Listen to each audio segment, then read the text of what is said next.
everybody, to the second day of play for the King of the Hill from Hilltop Promotions.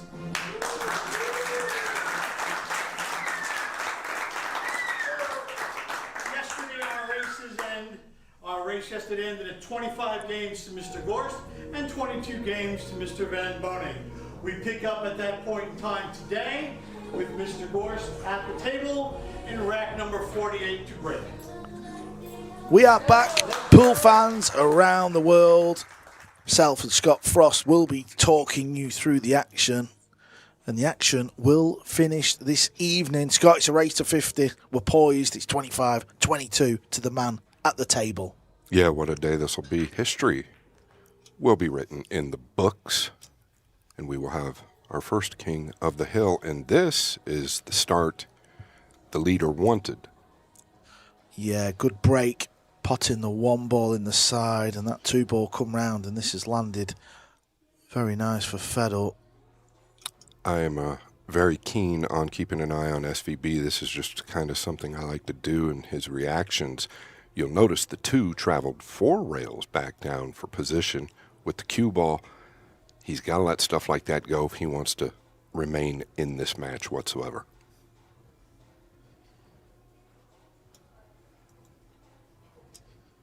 You just can't control anything that your opponent's doing, and so therefore you've just got to wait for your opportunity, and Gorst would like to keep him away from that opportunity.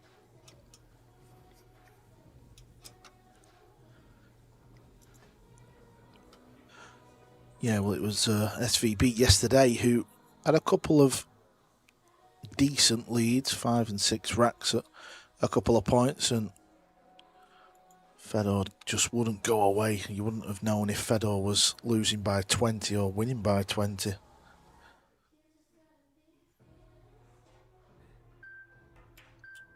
And if you're just joining us and didn't get to tune in yesterday, this is Matchroom Rules. They do break from a break box. There's a 3-foul rule in effect.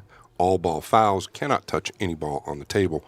There is a 30-second shot clock with 1 extension.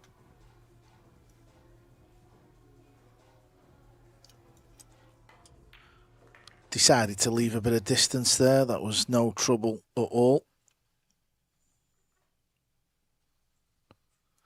Looking at the side pocket, but there's nothing wrong with the corner as well. Yeah, they've continued to miss that ball up in the corner. I wonder if this has anything to do with it. The side is fine. He goes to the sides a lot more than other elite players.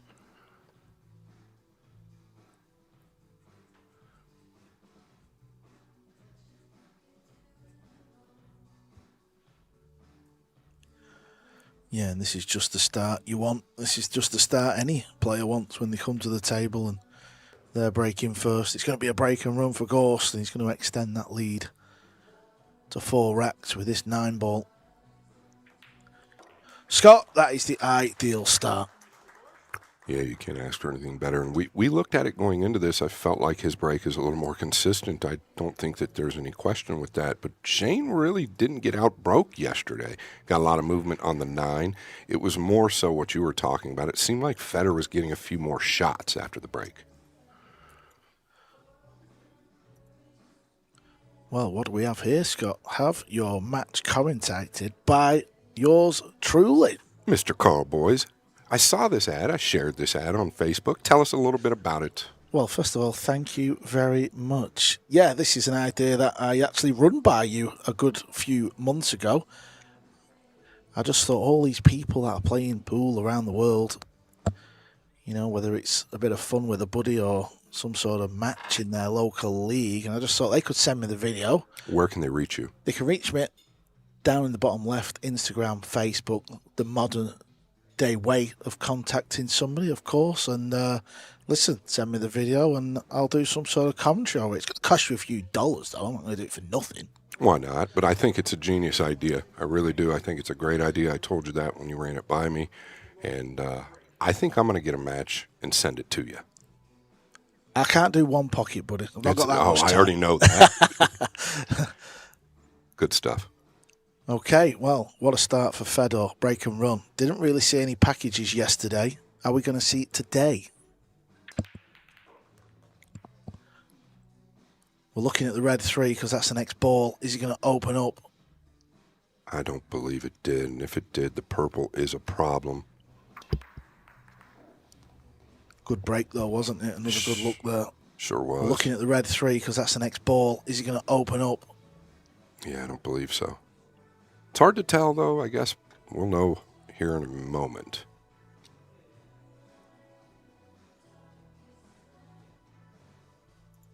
He does have the 6. He could go forward. Do you try and stroke it and just glue him to the brown? If it doesn't go, that's real touchy.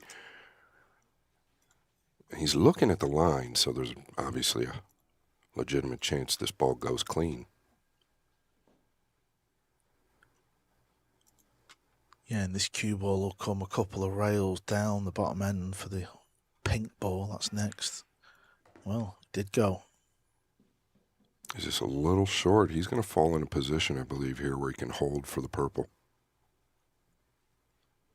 If not, the black 8 could help him in the future. Can he go towards it right now? I don't know that he needs to.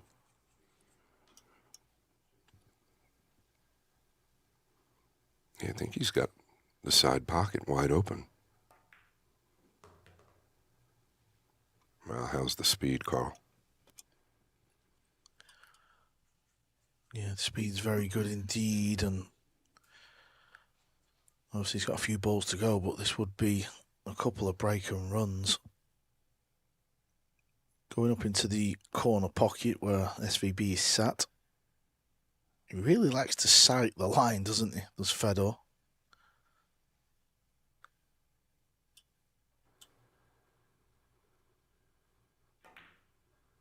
Clean as a whistle. Yeah, looks like he's here to do the business on the final day of this match. Yeah, you can really feel it. Not messing about.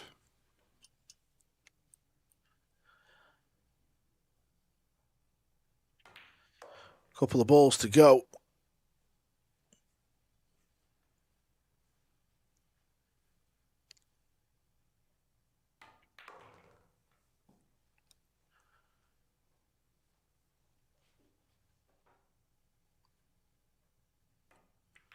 What a start for Fedor Gorst. He opens up a 5-rack lead, and we're yet to see SVB at the table. 3 tiers, Core, Pro, and Elite. Choose the level that best fits. Unshakableperformance.com. Scott, how long has this took you to put together? A long time, yeah. I started thinking about this in 2017, but once I got with Matchroom and started really teaching at a high level the last several years, it's really all come together. My partner, Mike Breifogel, back home, has put the back end together. I put the front end together. If people didn't tune in yesterday and they've only been able to tune in today, just try and break it down in a few sentences. What is it you're offering the pool players? Yeah, don't get misled by the Core, Pro, and Elite. It's not levels. This is for all levels. You'll get something out of it. A lot of positive affirmations, a lot of fundamental stuff, a lot of what the elite players do, and it's very affordable. We have an inner circle, which we'll touch on later. That's a subscription base, but you'll notice the pricing. The description is in the link. Just check it out. We're doing this for the fans and the players. We're hoping to improve the world. Scott 10 will get you 10% off as well, so get over there, and if you fancy joining the inner circle. Yeah, you and I will be doing some stuff, a lot of behind-the-scenes stuff, fun stuff, scenarios, like a couple of scenarios that have caused momentum swings here in this match. We'll be doing a lot of that type of stuff in the inner circle. Yeah, I'm glad you told me about that yesterday, Scott. Thanks for that. Fun and games, as always, in the booth. It doesn't look very fun for SVB, though. He's a little bit worried now.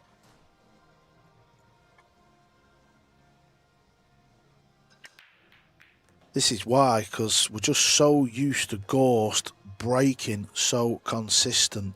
He might fly at the bank, you know. Yeah, it looks like it lays well, and really coming into today, if you're SVB, I think we all knew that he had to get a good jump early. Now, not saying because he's full of power that he can't come back in this format. There's no question he can, but when will that time come?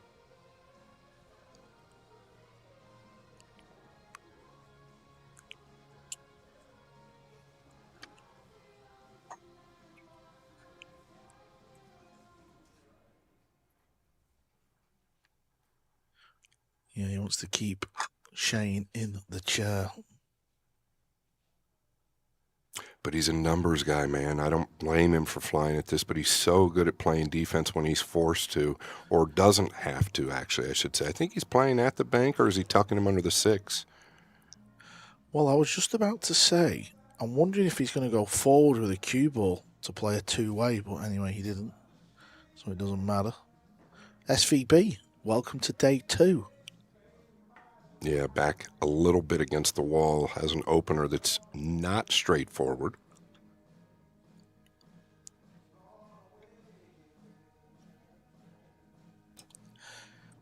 Yeah, big shot this. It's that type of shot where it's a steep angle and he's cutting it into the top right corner and the cue ball's going to be flying around a few rails. Usually very good at this shot, but not easy when it's the first one of the day. He's played a roll, tried to use the 7 to hold. It's pretty smart. The crowd liked that. I think we know who the 40 patrons want to win. The majority anyway. Yeah, I mean, I think on paper we've talked about it. Shane was a slight dog coming into this match, and people typically like the underdog. Needs a bit of help here because that's gone wrong. How's it finished up, Scott? Is he okay? No, I believe he's gotten pretty fortunate. I mean, this is why they make 6 pockets, but we know on the fresh cloth that that cue ball is going to arc with power, and you kind of gamble at that point.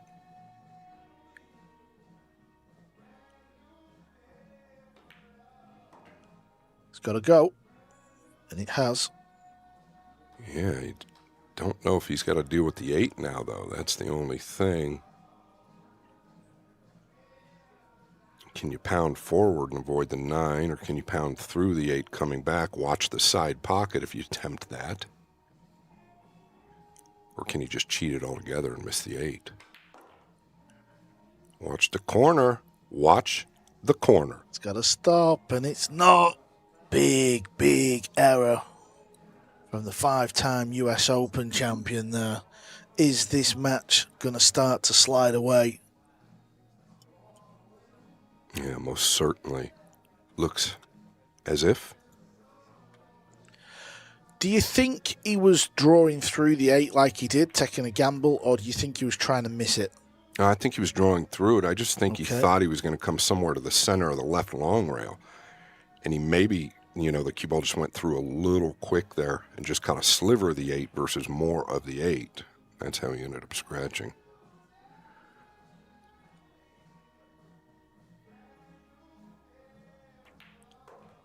Well, yesterday, the start of this match did not go this way. This is the beauty of pool. This is the shot SVB scratched on. Just look at that. It's a little bit unlucky. But, whenever you're drawing into balls or relying on that little bit, sometimes it doesn't go your way. Yeah, and there's a slight delay when you use that kind of power. The cue ball kind of goes forward just a tick and then back through, versus if it's, your club table, it's going to react right away.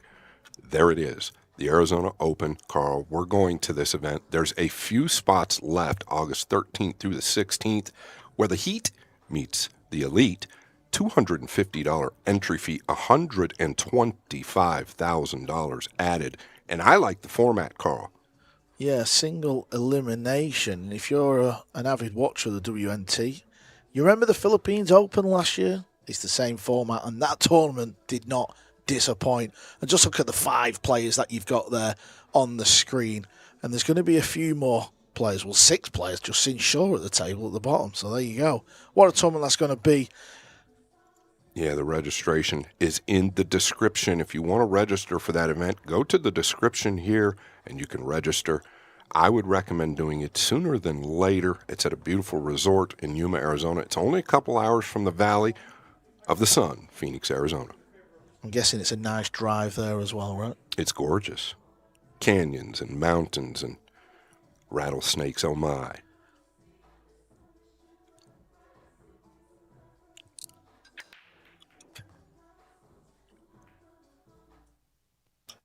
Another successful Gorst break, and it looks like it'll be the bank. It looks a little thin and choppy into the side, but we'll get a proper look in a moment. Yeah, and can he wrap around, or is it, the positions where I'm looking right now? Obviously, he's got to attack here. I don't know if the pink 4 is an issue trying to wrap around the lower right, upper right on our screen. Yeah, he may try and draw it as well, 2 rails and just come centre of the table for a look at the red. Yeah, I think that's what he's forced to do. It looks like he's going to go forward. Maybe this is to open the 2 up a little bit because they do tend to want to come short when you're drawing it. The pink was always in play. Yeah, he called it. Okay, 6 racks in front. SVB needs a bit of help.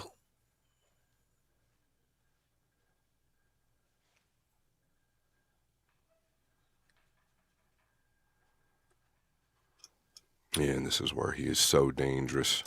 Don't let him fool you. The defensive side with the jump cue just as good as the offensive side. What's he playing, though? What's he looking at here? Probably just trying to get some type of distance. He'd love to get down here towards that center diamond and maybe get a collision with the 3 and 6 up top.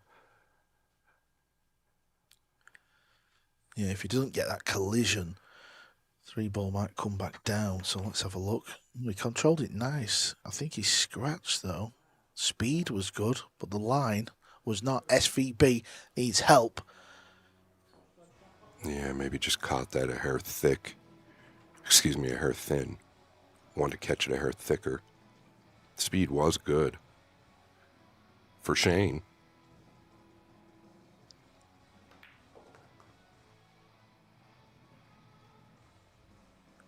Well, this is just what the doctor ordered, right? He needs something to get him loose. Pretty big statement from Gorst out of the gate.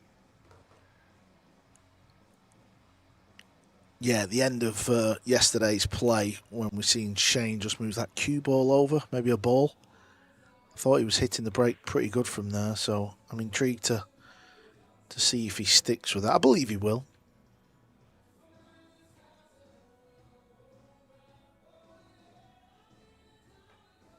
Same as yesterday, as soon as somebody wins 8 racks, we will be taking a 10-minute break. So SVB needs to get to 30, and I believe Gorst needs to get to 33. So as soon as one of them achieve that, you'll be able to get yourself a drink and a little snack and go to the bathroom.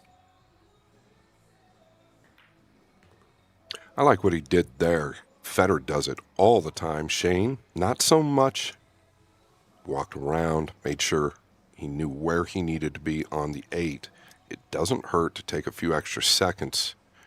You were just touching on it earlier, Karl. I think the 4.5-inch pockets, at times, these guys will take them for granted. They missed a few balls we didn't expect yesterday.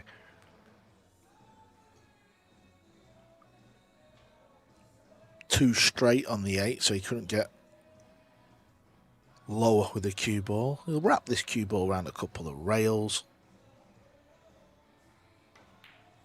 SVB, he's off and running on day 2. That's his first rack today. Back to 5 behind.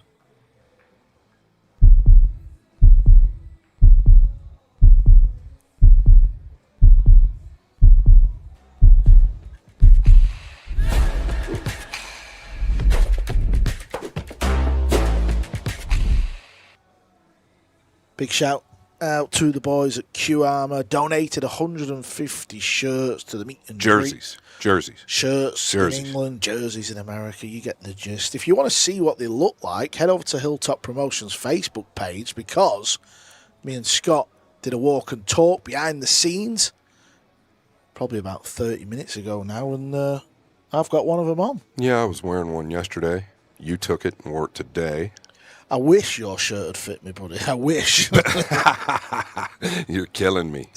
There we are, Scott. Just behind them 2 glass front doors. The table is literally behind there. Stephen Tucker, the man who has brought all this event to plan, that's one of his offices, and he's ripped out all the office furniture and the computers and the tables, and he's turned it into a mini pool arena. Yeah, stunning little arena. Joey Furtado as well, a partner of Stevens, and there is what's up top. It was going to be $5,000 for the runner-up, and now it looks like that's been doubled. Go figure. That's something Steven would do. $20,000 to the winner. yeah, people who, seem to think this is an exhibition, listen, there's dollars up for grabs. And not only is the dollars up for grabs, the winner stays on and gets to play a new challenger. And at some point, Shane might land on the lowest ball off the break. It's not happened just yet. Yeah, and it tends to drive him batty. This is the problem. Where Fedor will just move on and work with what he's left with, Shane really gets annoyed at this, and you cannot expect the most every time you break with the 9 on the spot format. Yeah, I think come the end of this match, when we get our picture with the winner and the crown and the trophy, I think we'll upload that to the Facebook page, and all you pool fans can comment who you would like to see play the winner. SVB has got to play the push again. He got the better of this yesterday, though. Yeah, you just see that, listen, I'm just pointing it out. You see the energy or the lack thereof from Shane. And it doesn't mean he's not trying. I know how hard the guy's going to try, but it just shows your opponent, like, I've got him. I don't care for it.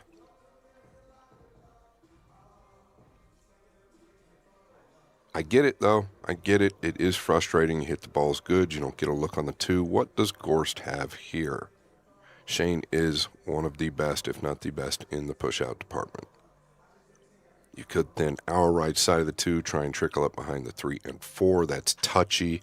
You could make the 2 back up table, but you've got really just a bare 9 to get behind. I don't know how much of the left side of the 2 he can get to. If he could get to a lot of the left side of the 2, you make it past the 5 and use the 8.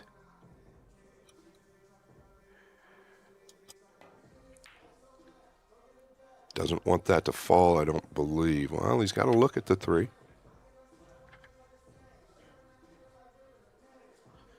A very good look, better than I expected. Yeah, I like that shot. Yeah, and I think he goes here to the upper right. He's going into the 4.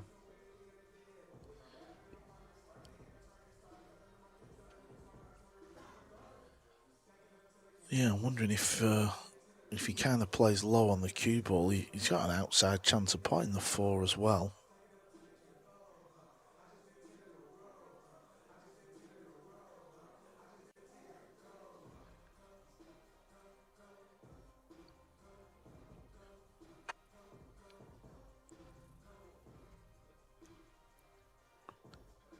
And he's using a high ball.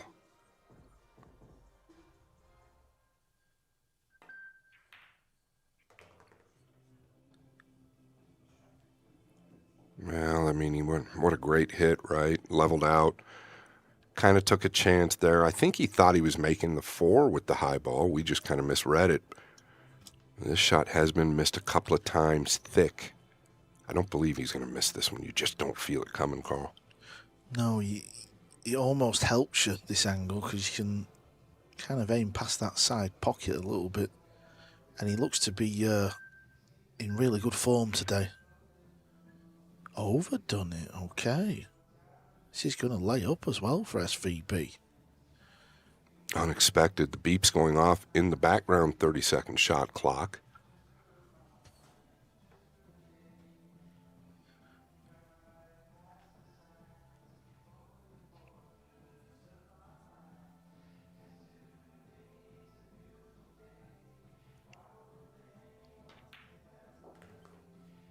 Yeah, really good strike there to get to the second rail. He's not happy with it, but he should be just fine. He can hold to the left side here. 6 plays on the right side. Yeah, I also thought, can he hold for the upper left? Maybe it's a little bit too steep, that, though. Yeah, at worst he can hold for the right side, but it might be that he can hold to the entire left side for the 6.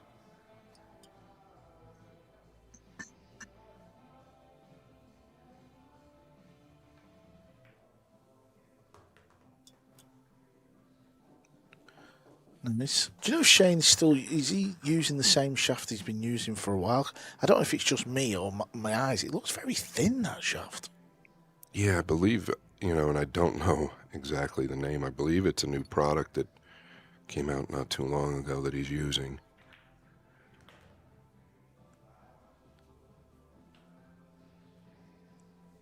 Q-Tech player.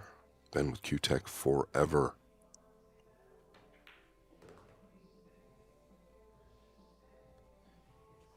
That will get the job done, so... Again, a bit of help from his opponent. SVB missed one of them. Sort of long balls down the rail. Back to 4. SVB to break coming up. And here it is, the Phoenix Open. Back-to-back events, right? You've got the Arizona Open. That's why you need to get in it. And then you've got the Phoenix Open, August 18th through the 22nd this summer. $20,000 up top. David Lee and Alfonso, the owners of Metro Sports Bar and Grill in North Phoenix. It's a great location. There's a Hilton 40 feet from the venue. The venue, 8 brand new 9-foot diamond tables, all 4 1/4-inch pockets on Shark Gray Simona's 860. It'll be a fun event, Karl. You and I will be there as well. Yeah, and so will Justin Bergman, putting the queue back together in one of the big field tournaments. Looking forward to seeing how that man gets on right there. I think it's worth talking about what is actually coming up, though. Obviously, we've got Arizona and Phoenix, but you're going to be going to Classics Billiards, Vice City, is that right? Yeah, the Vice City Open. So that's the start of it, if you like, the little American sort of swing of events. Then, straight after that, Florida Open. Yeah, August 4th through the 9th. Yeah, and then the Arizona.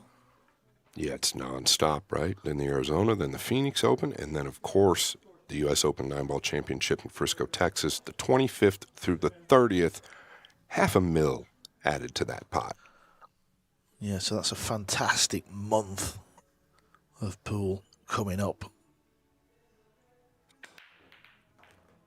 Yeah, this was what we'd spotted yesterday, and he's still not happy with the outcome off the break. All I would say is you're only 4 down, so it's not all doom and gloom, but this is not nice what he's faced with here. No, it's the pink 4. In his mind, he's thinking, if I don't clip the pink 4, I'm perfect. But you can't have it all. Problem is, we know he can pot it in the lower right, but it's where that 9 ball is in the red 3. It's just so hard for him to get on that ball. With the way he slammed the chalk down there, it tells me he wants to go. You saying he's going to thump this in, jacked up, try and go 2 rails in between the purple and the 9? I'm thinking he wants to. Maybe his mind wants to and his body tells him something different. But it looks like he's thumping away. He's going. What's this for an attempt? Got to avoid the 6 here. Yeah, just asking a bit too much, aren't you? Yeah, worrying that he didn't even really get close, did he? Position was good, but he overcut it by about 8 inches.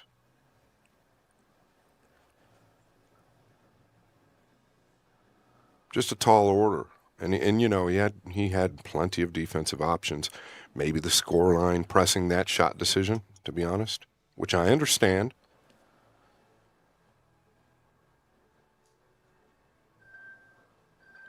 Gorst, I've said it so many times, I feel like, even though it's maybe not right where he wants to be, he's carried perfect. I feel like his game is designed around that shot clock. I cannot count how many times I've covered his matches where he's really down to the 5-second mark before he starts to dial with the cue. Yeah, probably in the back of his mind when he's down on the shot as well, that isn't it? Probably going to happen again here. Well, he's got 5 seconds until the beep, so we'll see. Needs an angle on the 4 ball. Looks good. He's coming around to see where he wants the cue ball. Yeah, and this is one you can kind of let up on just a little bit. You're a little concerned about connecting with the 7 when you're shooting the 5, so maybe he wants to get a bit flatter. I don't think it's a problem from up top, a little steeper. We'll see how close he wants to get to this. Yeah, there's no problem. He can use the 7 to hold. Do you think Shane missed a trick? Was it a bit too much going for that shot? It was super difficult. There was a lot of balls on the table. Could he have found an easy hook? I think frustration got a little bit of it right, and had a roll at least there, because the way he slammed down the chalk, the way he caught the kiss on the 4-ball, I think it all played a little bit of a role.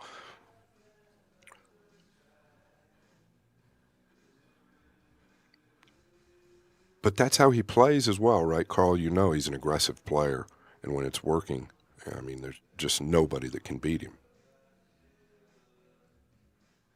Is he going to make contact with this 7? It's a little thinner than I thought.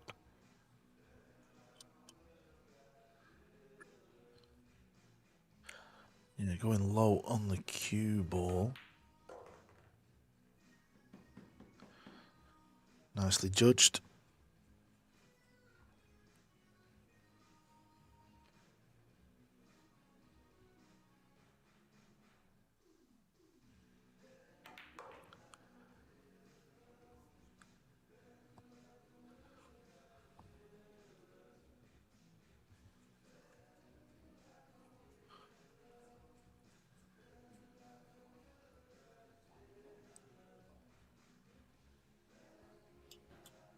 Yeah, the attention to detail, I talk about it a lot.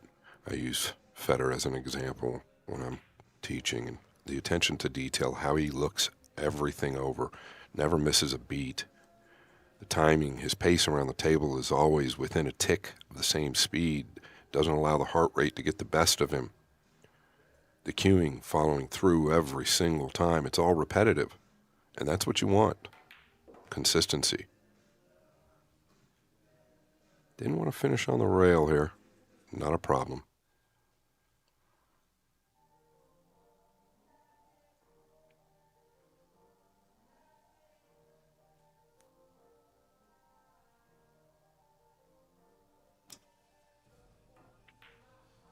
Yeah, the 9-ball disappears, and at the start of that rack, it was SVB to break, and, well, he was faced with a brutal shot. Didn't pull it off. The rest is history. Gorst wins another.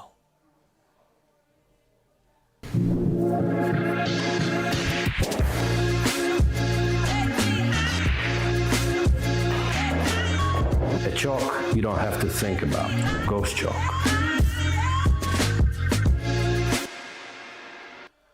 Well, me and my partner in crime here, we're too old to be playing pool, so we've probably not used Fedor's chalk, but we've heard good things, Scott. Yeah, I had a little miscue yesterday, and a lot of people were saying it's the chalk. I think they were joking.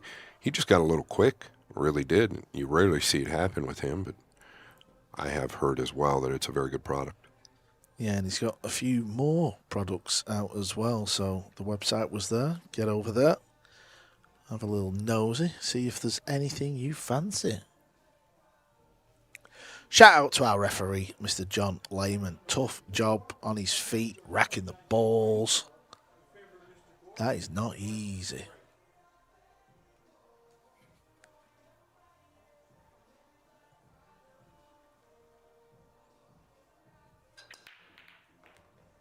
Yeah, no surprise there, Karl. And here comes the 2. What's it going to do? Well, a duck cross side, I believe.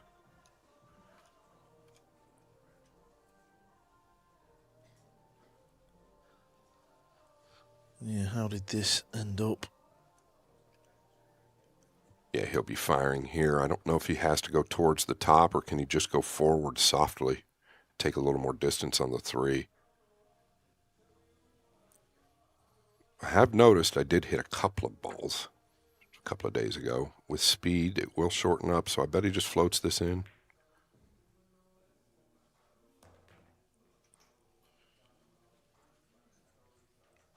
Yeah, that was very kind of you to break the table in for the players, Scott. That 3-hour session that you put in. Yeah, I broke the pockets in for sure. The knuckles and the rails. Wanted to make sure it grabbed correctly for them.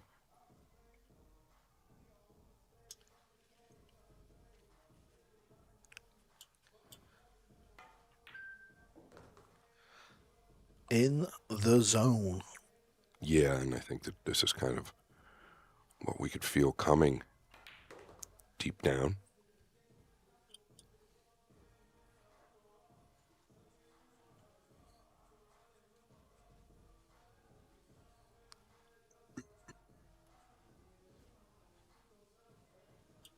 It's got to be tough for him. It's far from over, but it does have to be tough for him. We're talking about a guy that probably had the best 9-ball break on the planet when the one was racked on the spot. Yeah, and he's not too bad at this break as well.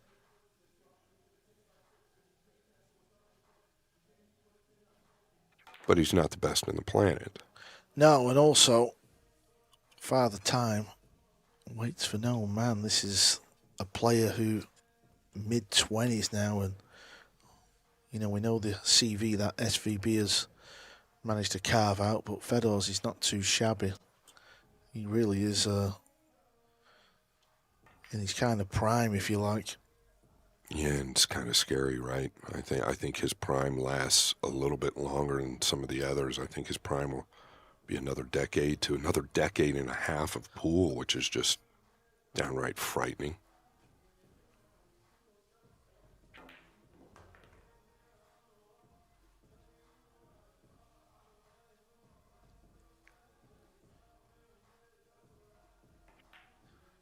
Well, Fedor Gorst is the first player in this inaugural King of the Hill to reach 30. 30 racks to 24. Nice picture there, the two players. That's what they're playing for, the trophy and the crown. Is Fedor Gorst well on his way to be wearing that? Yeah, a couple of powerhouse players there. Two of the best to ever do it. And Simonis cloth. Aramith balls, that's the products we are using here at this event. They spared no expense. Hilltop Promotions.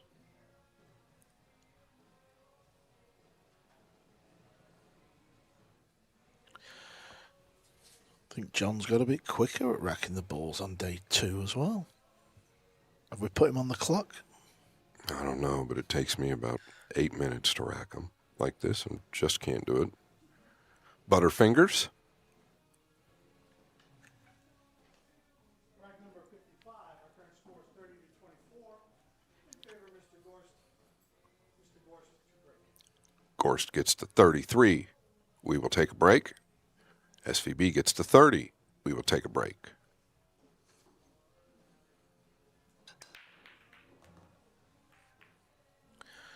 Yeah, frightening. The one ball disappears again, and he's got a look at this blue too, and he can pull the cue ball over to the left for a look at the red ball.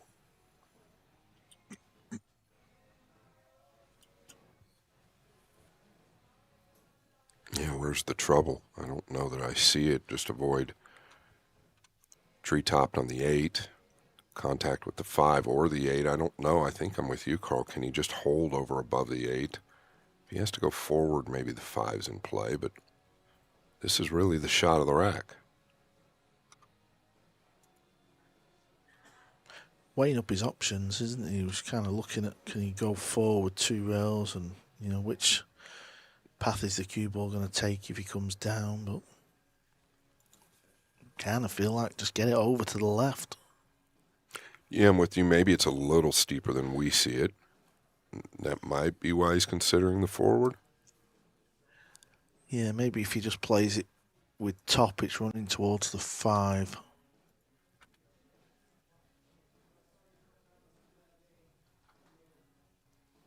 Yeah, I believe he's going to try and hold, or is he punching? I think he's punching because he's using the Closed bridge, which he don't really do. Watch out, 6 ball. Did he get away with this? Yeah, I think it was steeper in his defense than you and I thought, and I agree. Yeah. Going forward, he had to worry about the 5.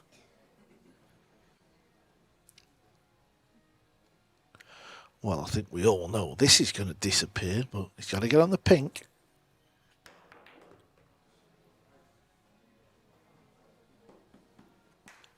He got on the pink. Not very friendly to his opponent.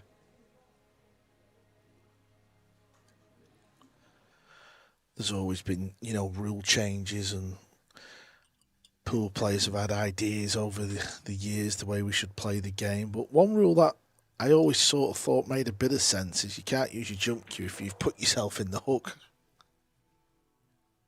Oh, well, I'm a pool player. I don't disagree with that by any means. I don't think Fedor Gorst would vote that one in. Yeah, the flip side of that is, how can you get punished for being so good at something with the jump cue? So I don't know. I don't know where you take it. Yeah, let's just leave it at that. Put it on the back burner. Couple of rails here. He's hit the 8. Okay. Is he going to get away with it or not? I don't believe he is. He can see a piece of it, but I don't think he can pot it, no. Maybe the baby twist. I know that he is going to take what you said and do it again. Well, this is the problem, and I just kind of feel like if he nails this and runs out, yeah, could just twist this a bit for Shane. Yeah, hooking yourself or snookering yourself twice. He's incredible with it. For your next trick. Did well with the cue ball there, didn't he? Absolutely, to get it over. Yeah, and just to control that, the cue ball didn't come back. I feel like when I play a lot of jump shots, because I'm not very good at it, the cue ball just comes back a lot. So I know I'm hitting it wrong, but he just sort of leveled out there and got it to come square across. Look at this. These are the numbers I talk about. Now, I don't think he got there. SVB finally got paid off. Yeah, distance has not been Shane's friend in this match, though. So this is a big shot coming up for me. Maybe Shane's biggest shot so far. Fully agree. He took his extension. And when you take your extension, go ahead and use it. Take your time, settle in. He's leveled out. This is not something he always does. The old Shane used to elevate just a little and smash it. It's just not been his friend, has it, with distance? I feel like he shot it wrong. He just wasn't confident. He typically will elevate just a fraction and put a little bit more speed on it. Yeah, like pound the ball in more. Yeah. That's going to sting, that one. Big time.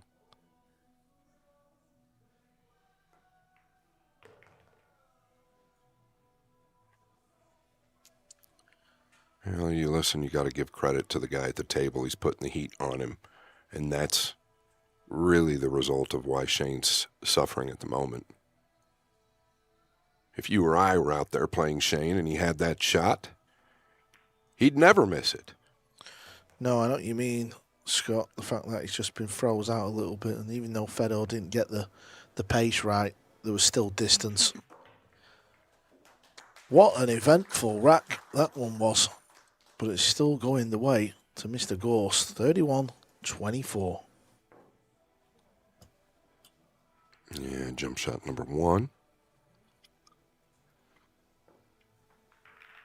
This is the one Karl was touching on, how he kept the cue ball on a string cross table. And a little surprised he didn't actually cut it this to the same pocket, where he played safe, following up, leaving straight, long and straight for Shane, or pretty much long and straight.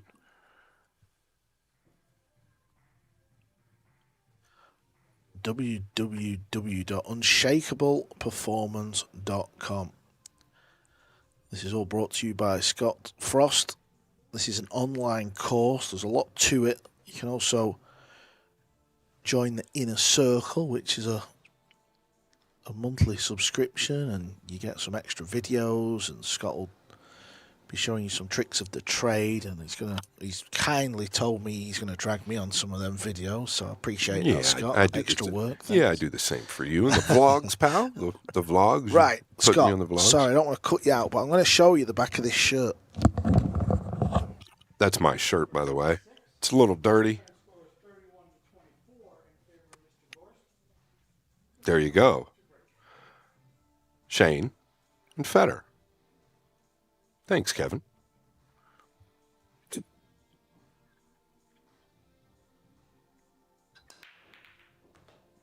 Okay, big movement on the 9, the 1 down.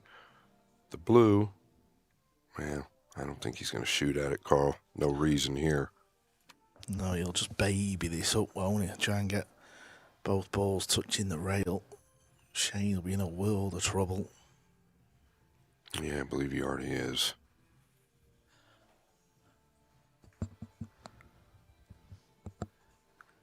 Fedor would jump this.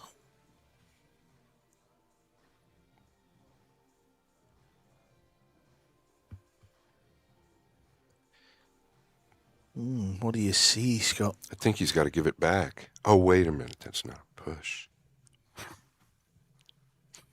Just kidding. I wanted to see Fedor jump it. I don't know that that's true, Karl, but I think he would. I don't know. It's tough. Playing the deliberate. Yeah. Just trying to tie the balls up. Never a fun feeling, is it? No, and what he's trying to do here is, of course, roll the green on the blue. Don't leave a combo and try and buy an easier kick next time around.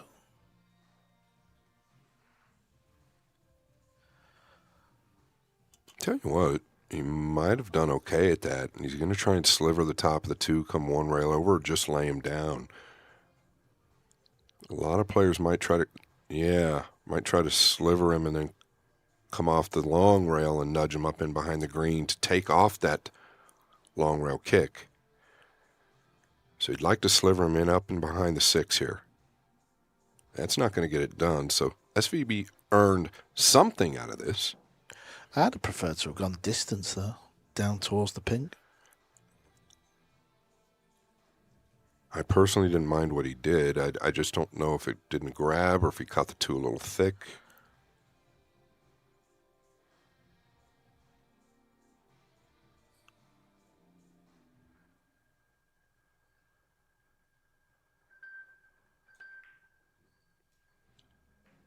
I like what he was trying, right? Yeah, close. Trying to miss that 7 and just get that 2 past the red 3. Yeah, does Fedor drive a nail in the coffin? You could go at this to the upper left corner. I don't believe he will because he's a numbers player.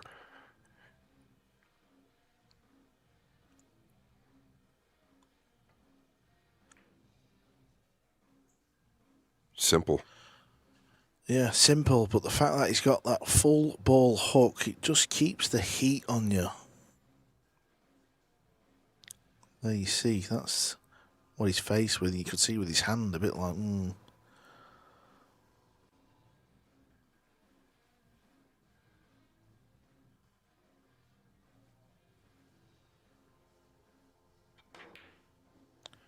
The old heave-ho, is it my day?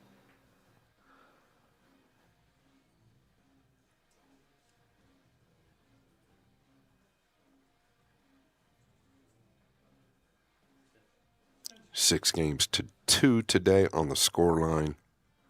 SVB. Only 2 to the good. Gorst. Looking to make it 7 to the good. First one. Well, if he gets to 33, we will be taking a break. This is kind of the one that's been missed a little heavier. Gorst missed it thin not too long ago, which we didn't expect. That one will take. Yeah, both players been missing that type of shot.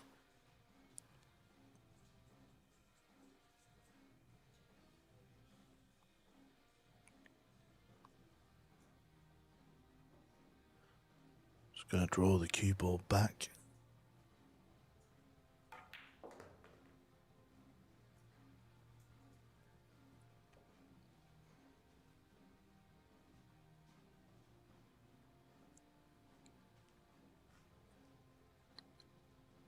What do you think, Karl? Do you think Shane has it in him to put a pack together? I know he does, but I just think this break, it's hard to control that cue ball. Like you said before, so good, with the one ball on the spot and the 10 ball break where he can control that cue ball and give himself a better look. The fact that the cue ball's flinging across. I mean, what's the most packages we've seen so far? We're 31 games to 24. Have we even seen a 3-pack? Has somebody done 3 breaking runs on the spin? I don't know if it's been a full 3. I believe there's been a 3 maybe yesterday, but that's the whole point, right? Yeah, you've done so many of these matches now with this cup break, and this cup break was brought in by the players a good few years ago on the World 9-Ball Tour, and the reason for this is because we wanted to see a bit more of the game, a few more of the moving shots and the push-outs. So from what we've seen so far, I don't see a big package coming.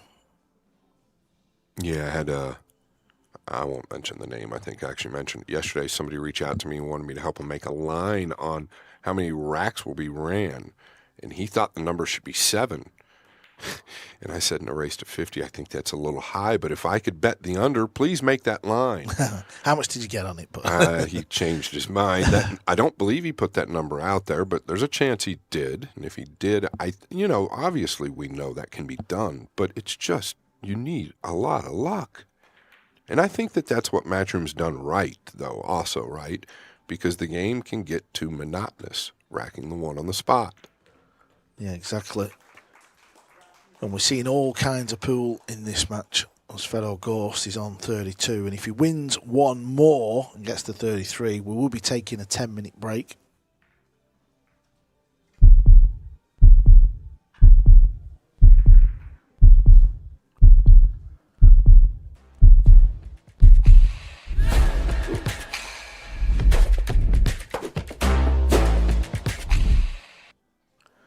Well, you just got a look at the back of the shirt I'm wearing. This was designed by Q Armour. Every person at the meet and greet got one, is that right? That's correct, at no charge. Yeah, there we go. Look at that. I've got to show you the back again, haven't I? I'm sorry about this. Boy, Karl, you're modeling for us today. We love it. We love it. We love it. Q Armour doing big things for us, man. Thank you so much to them. They're a sponsor of our podcast as well, the Boom and Freezer Show. And grateful. I expected 150 T-shirts. So sublimated jerseys is a very special treat. Do we know if they can buy this very shirt as well? If people watching want it, do we know that? That's a good question. Maybe in the near future. You could probably go to Q Armour and get this shirt. That's a good idea, Karl. Maybe I'll make a phone call. Don't forget my couple of dollars. Well, of course. No, joking aside, I'm sure the lads over there will get you pool fans this shirt if you want it. Just get onto the site, ask some questions. Well, Gorst, a look at this thin blue 2-ball. Yeah, I think it's actually sweet, to be honest, right? He can track all the way around. It leads back up towards the 3. It is looking grim for SVB. I believe the 3 plays in the upper right corner. Really, I don't know where else he wants to go. Is it thinner than I think, maybe? I wonder if we can get the overhead. Oh, it looks natural to me.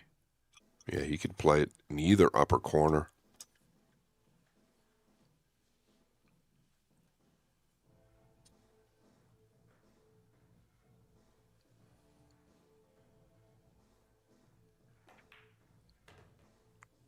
Yeah, this is the biggest lead anybody's had in this match. Yeah, I mean, without the break coming up at game number 33 for Gorst, it could get into double digits here real soon, that lead. Yeah, that's just run on a little bit more. Still okay. Say okay, you may have to go in the corner. I think you could draw it back as well or just float it in.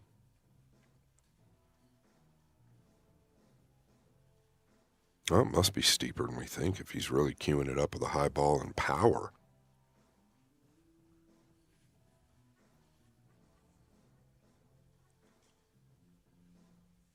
Looking like he's going to go around the 6.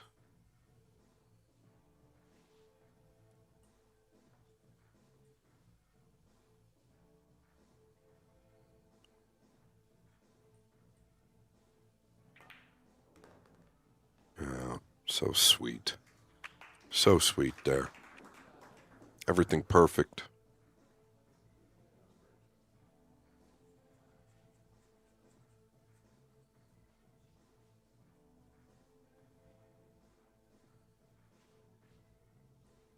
This is the danger of Gorst. His gear's a little bit different. But when you're in SVB's chair, you definitely feel it. SVB with the power, Gorst, just the consistency.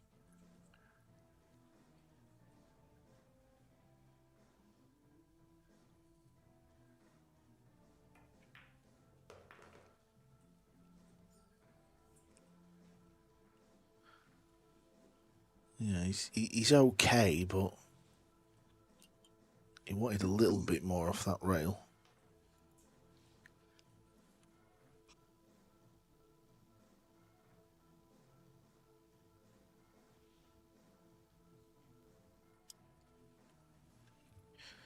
May come over off the rail and back out. Yeah, smart, I like that. Coming over to the short side, as Double J usually says, but lost the cue ball again. It's amazing, isn't it? When you're not quite where you want with the rock, it seems to continue.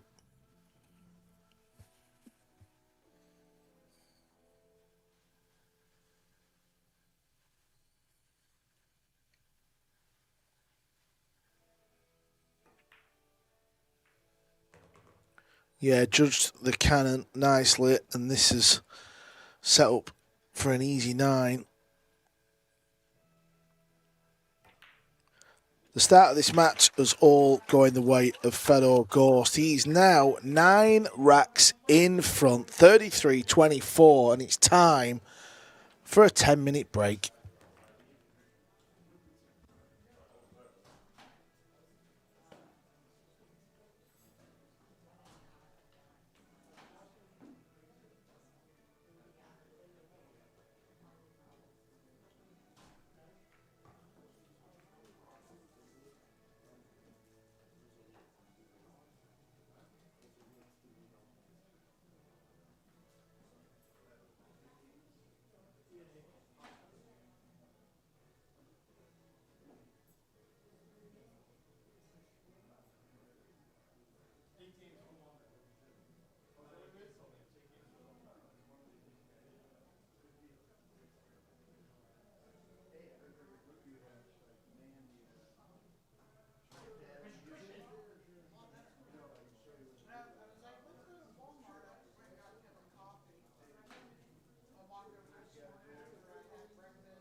About a minute.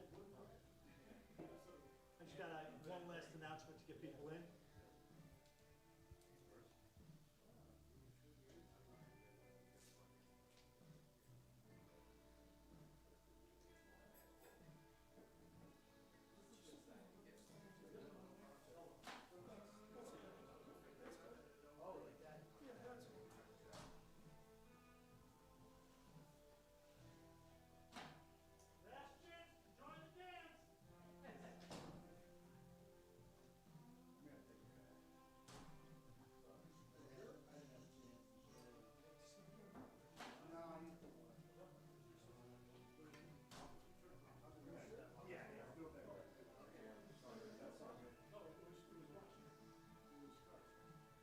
You guys good?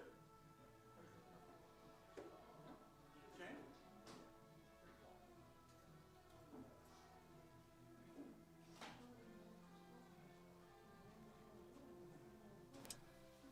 Rack number 58. Our current score is 33 to 24 in favor of Mr. Gorst. Mr. Gorst. Yeah, welcome back to the action. 9-rack lead. Scott. Shane has finally left the chair. He stood up.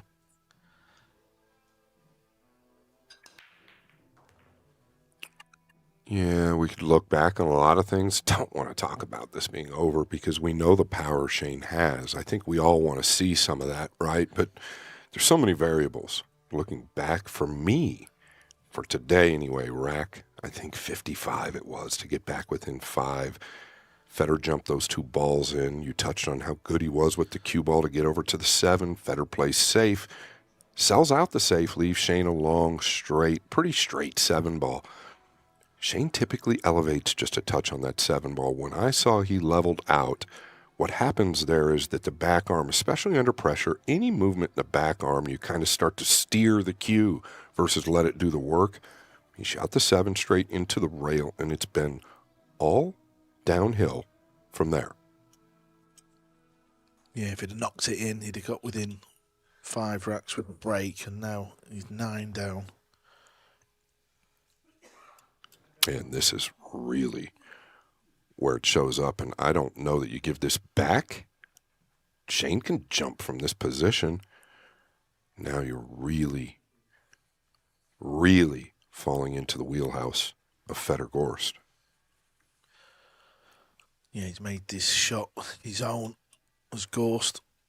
There's distance. The cue ball's going to be moving fairly rapido, so 2 balls going to have to be clean. Just thinking about Shane here, though, I don't think you'd give this back. I wouldn't. I think Shane wants to see him bury it.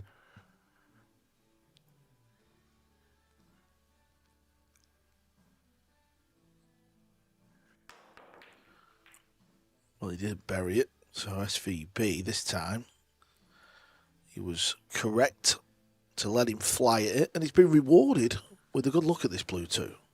Well, he made a good decision, Shane. I was against it the whole time.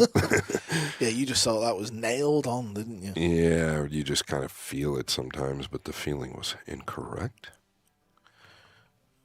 Okay, Shane. There's been a little break. Can he really get something going here now? Just try and claw his way back. Obviously, it's a race to 50. Gorst still needs 17 racks. It's a lot of pool still left in this one.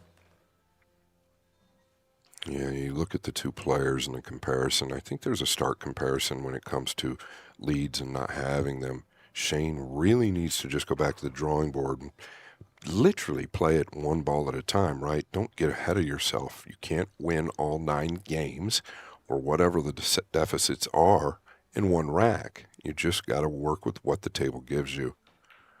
Don't let things bother you as much.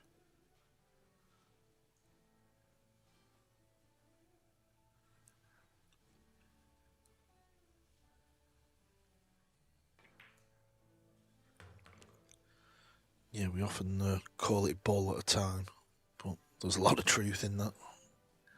I think Fedor's very good at that, right? He just takes what's right in front of him. And that's why I talk about his defense as well, because Fedor could be, and I've seen him do this, he could be on a 5 or 6 pack, meaning breaking runs, 5 or 6 breaking runs, and he's got a chance to where he could stay aggressive. But if the defensive play's right in front of him, he'll take the defensive play. Whereas I think the guy at the table, which there's nothing wrong with, arguably the best 9-ball player to ever live, I think he'll take the offensive play. Yeah, Shane built all about big packages and running racks, multiple racks, and you kind of feel that's what he's got to try and get going here. But he's going to need help off the break. Well, who is that handsome little devil? Well, he used to be little. He's AI, pal. He's a little larger now. No, it looks good. Really good idea Karl Boys came up with. If you want a pool match commentated, if you want to be roasted by Karl Boys, he's got different levels. You can get a little medium roast, maybe a full-on roast, or maybe just a full-on informational professional Karl Boys, which we rarely get. He likes to have a little fun. Message him on Instagram or Facebook. Any match that you want, any rack that you want, anything you want. Maybe your wedding. I don't know. What about the wedding, pal? Yeah, I could announce the wedding, couldn't I? The bride. Let's go.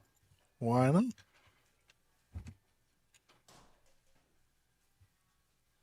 Yeah, it's all fun and games here in the booth, but of course, we try and give you the knowledge and the insight as well. Sometimes we get it right.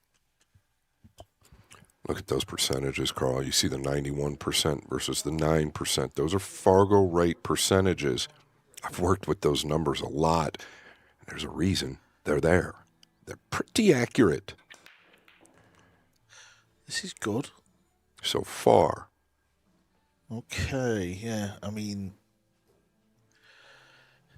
we know the 9's lurking, but that is not easy.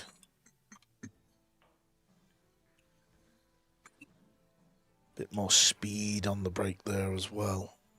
Yeah, you want to definitely, if you're playing the 9, you've got to overcut this.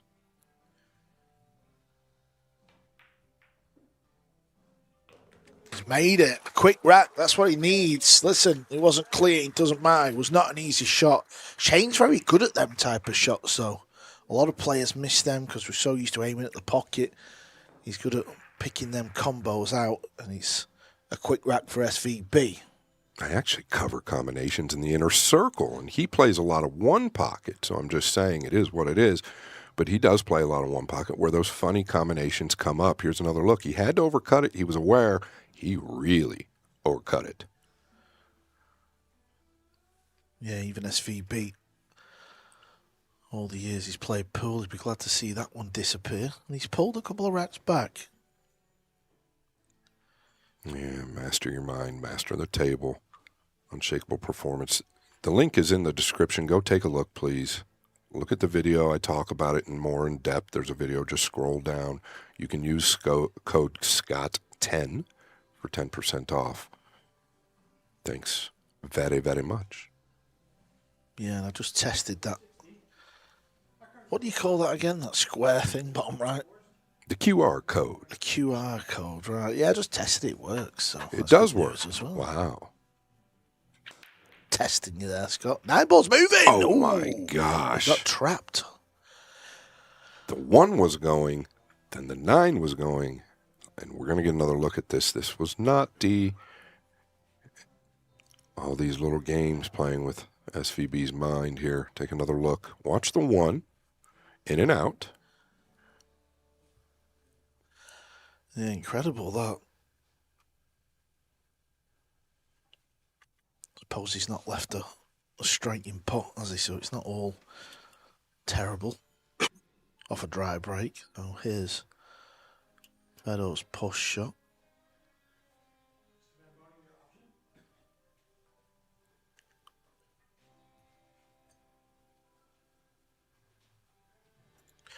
SVB doesn't like it, gives it back. I think he's going to cross this over twice, try and get the cue ball back down here where it is. Yeah, no question. He just wants to thread the needle, right? He'd like to get between the 4 and 2, the 5 and 6. Would love to beat the 8 as well. Up and down with the white. Probably a bit of check on this.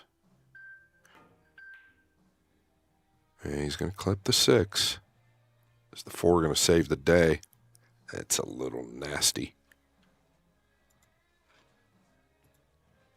Yeah, you see the shake of the head there by Shane. Listen, it's part of the game. These little things have bothered him more and more in the latter part of his career, and it's understandable.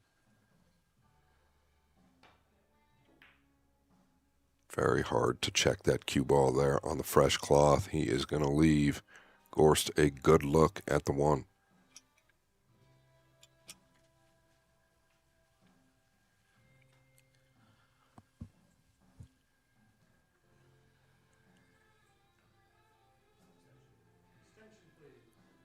Yeah, this will feel like game ball as well if he gets this one.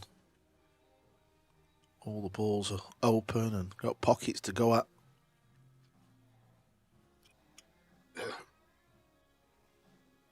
Yeah, going back to the 1. Shane's trying to kick and stick behind it. Well, you've got to hit it real light in order for that cue ball to grab on this cloth.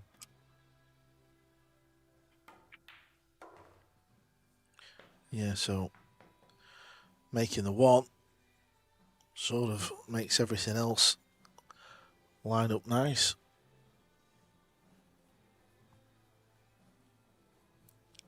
Centre of the table. Off this will work.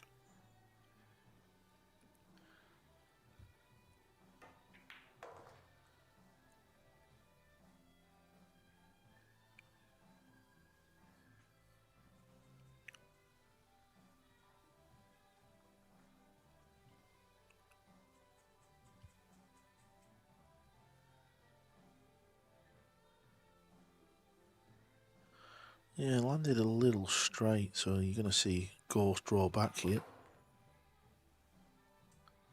Doesn't want to be on the rail, so it all depends on if it pulls up, which it does.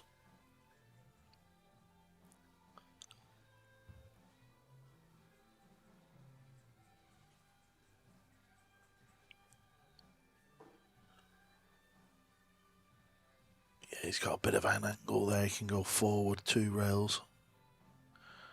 Drawing it, checking up, well, undecided. Yeah, I think he's just coming straight back to the long rail.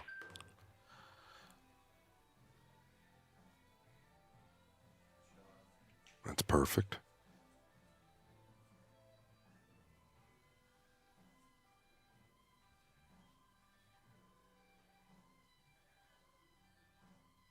Down towards the lower right corner.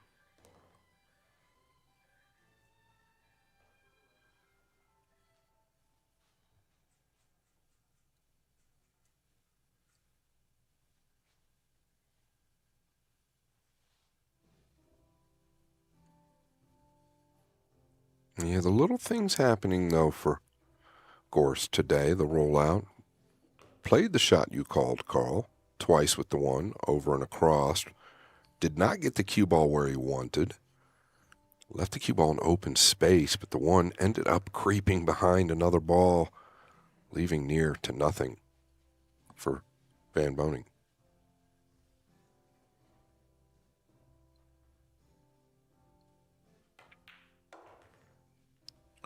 Yeah, Shane won a couple of racks on the spin. That's about to end. Gorst tidies it up, puts the 9 in the side. 34-26, 8 racks in front. Arizona Open Pool Championship. August the 13th through to the 16th over in Yuma, Scott. Tell us a little bit about that place. Yeah, I think there's like half a dozen spots remaining. Not many it's going to fill, no question. Like you to get in there. The link is in the description down below. So go to the description. The registration link is down there. Check it out. Like Karl said, August 13th through the 16th, 125,000 added, $250 entry fee, single elimination. The good news, you win one match, Karl, you're in the money. Yeah, you're in the money. Will it be one of these two who were commentating in the final in a few weeks' time? Wouldn't be surprised. I'm sure one of these guys is going to play a part in one of them events that we've got coming up in our little month across America. All leading up to that big US Open. Can Shane Van Boening win the 6th title? I think he's still got it in him, Scott. Oh, there's no question.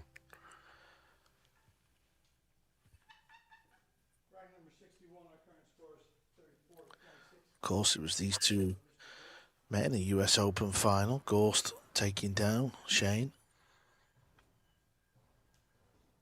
Gorst then come back the very next year, lost in the final.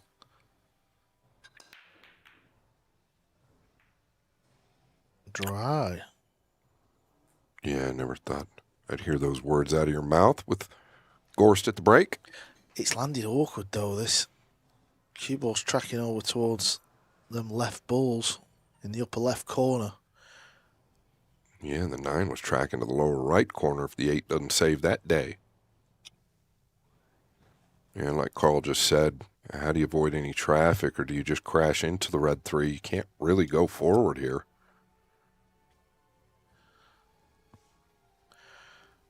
I don't know if you can get into the red 3 as well. It looks mighty thin. Yeah, you're right.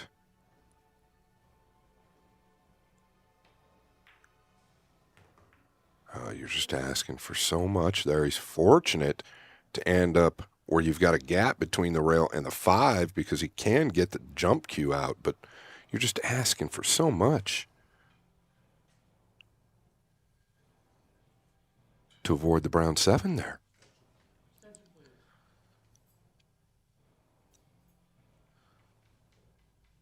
Kind of shows you how often Shane uses it to even put the jump cue together. So this is the first time we've seen it today. I don't think he's a big dog to miss this. Yeah, he's not terrible with a short cue. At least the 8's moved out of the way and he's got a full look at all of the red ball here. Is he going to try and get this cue ball in behind 7, the brown 7? Yeah, sometimes the cue ball will just kind of leak through the 3, so you got to make sure and cut it a little bit. See? You see? Oh, that is not nice to see. This is the problem. You've got to cut that ball on the fresh cloth. It just wants to carry through.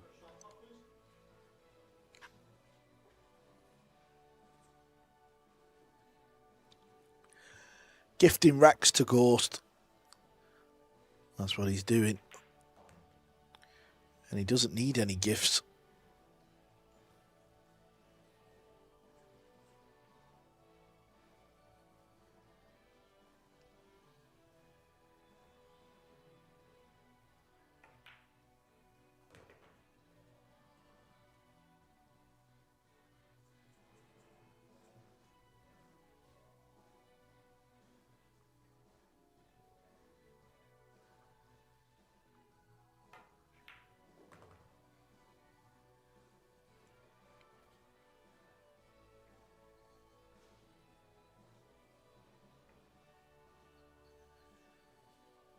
Yeah, he's a little flat, looking to go forward here. I don't think you can flirt with short side, pinching back. Now he's looking at it. Obviously, whatever he chooses is going to be right.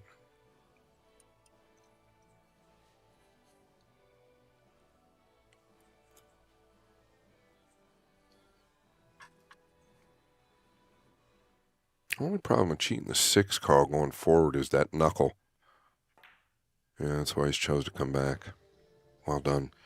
Yeah, couldn't have finished any better. It's ideal.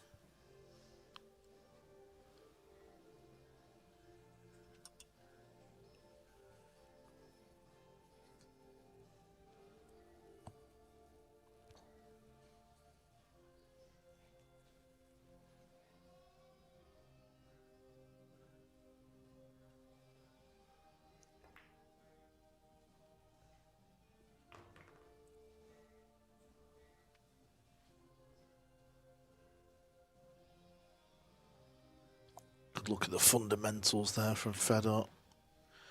Very square on the cue. A lot like a sort of snooker cue action, if you like.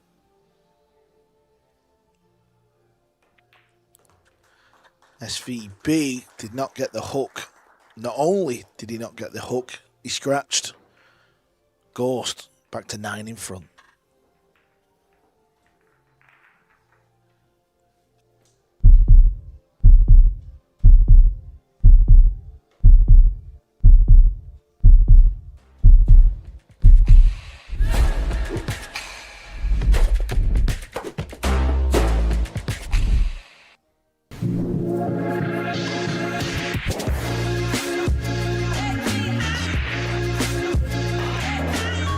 A chalk you don't have to think about.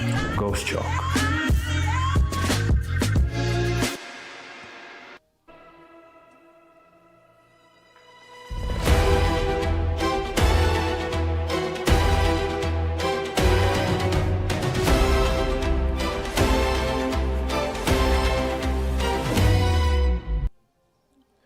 Yeah, Hilltop Promotions bringing you their inaugural King of the Hill. And at the minute, it doesn't look like that man there will be wearing the crown. It's all going the way of Fedor Gorst. Will be the first ever player to win the King of the Hill. He'll move forward. He'll stay on the table.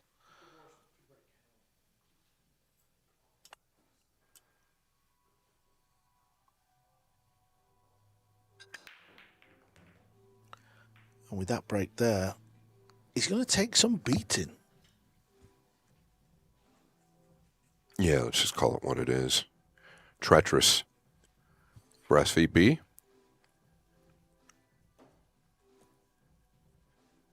This is the issue, isn't it, though, Scott? You know, we're playing a long race to 50, and if one of the players gets a lead like this, things like this just seem to happen. You know, he breaks off. It was a good break, but you just seem to get more looks, don't you, off the break? When you're behind a lot, it's very rare somebody, you know, runs a big package. I swear the balls do understand energy. They understand the positiveness of a player.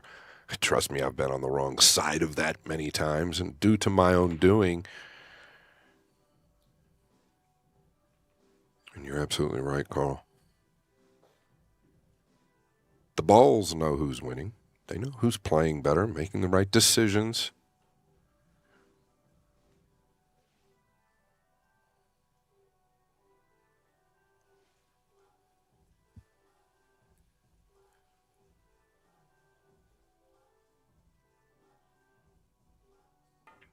Just coming up.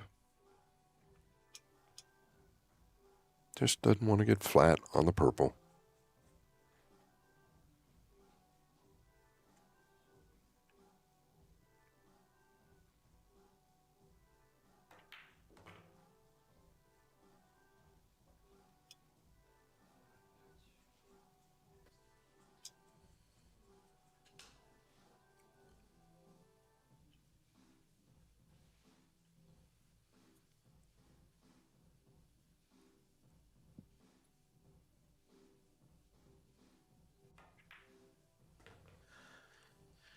Very good with a cue ball. He's Gorst.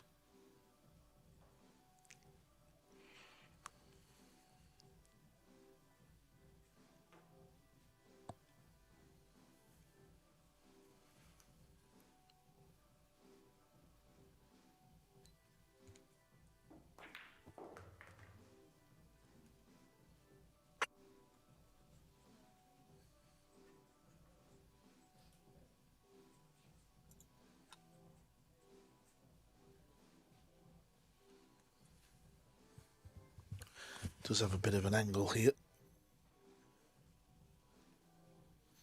That's why he's jacking up. He's going to thump this one in off one rail.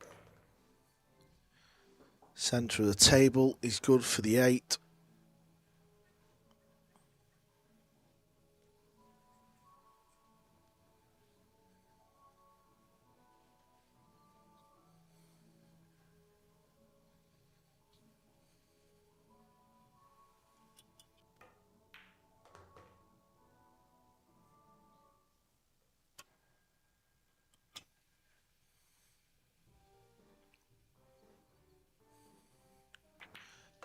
And that 9 ball, for the first time in this match, puts a player 10 racks in front, 36-26. Yeah, double digits. Yeah, we started this match at 25-22. The Phoenix Open. That is the part of the world where Scott Frost lives, and we're all going to be over there August 18th through till the 22nd at the Metro Sports Bar and Grill. Railbirds Productions will be bringing you the action. And we're going to see Bergman in the field. Yeah, I think most of the country, if not the world, want to see Bergman in the field at the Moscone Cup. He's going to have to earn his spot. SVB, Gorst, and Bergman would not be a bad 3 to start with. Speaking of Moscone Cup, the coach, Johan Reising, in the building.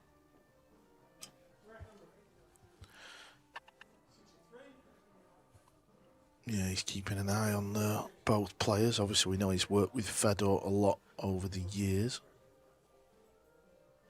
10 racks in front, Scott. The way he's playing, the way he breaks, he's patient. He's not scared to just rein it in a little bit and play the safety shot. This will be a tall order for SVB to come back in this. Yeah, and I think, let's be honest, I think we all felt like this could come at any point in time, but yesterday there were glimmers of something completely different.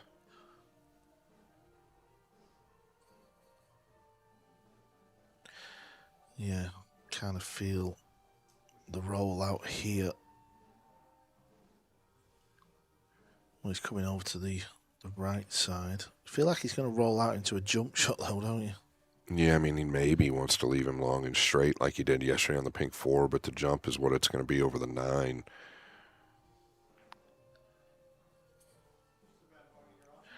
Just making that pink 4 and 5 just a little bit more awkward.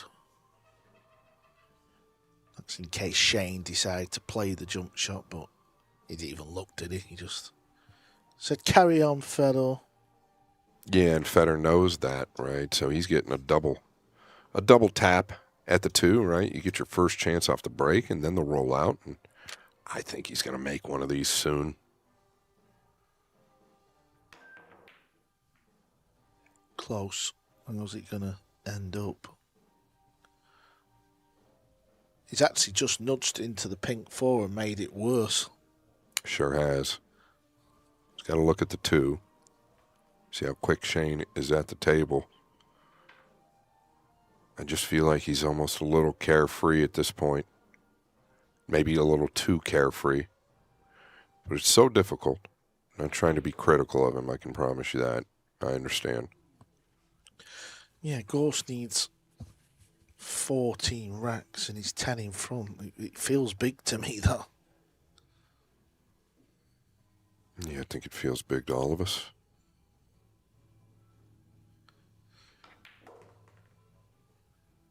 As you just touched on, Karl, though, this is tricky. The pink 4 did tuck towards the rail. The 5 is definitely off. Double the distance the 4 is. Can he cut this just a little? That was nice. Really good shot. type of shot that he does pull off more times than he doesn't. Just coming past the 9. It's a hair light. Yeah, quite a bit light, because now you got to contend with the 9. You got to go over and out. Don't believe you can just check this up.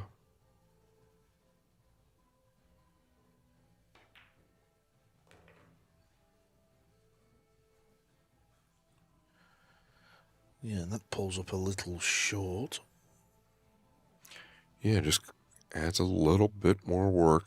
Is he able to avoid the lower left corner just going forward? Must be the case.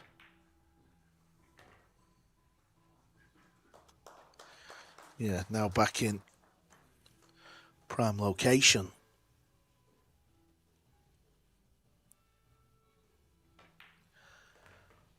This isn't the issue, though, is it? We know these guys are going to run the balls out more times than not. The issue is going to come after this 9. It's going to be the break shot for Shane.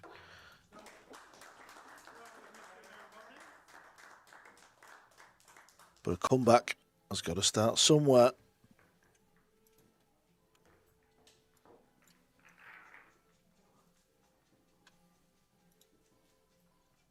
It's a nice picture there of the two boys who have started this King of the Hill, brought to you by Hilltop Promotions. The winner will wear the gold crown and keep the trophy, and they will stay on the table. The winner will advance to the next match, whenever that may be.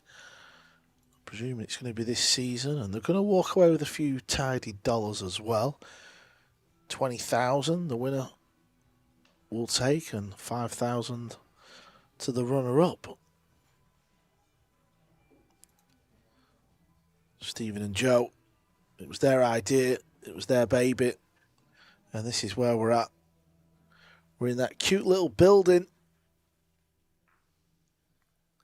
It was formerly offices, and it's been turned into a small, intricate pool venue.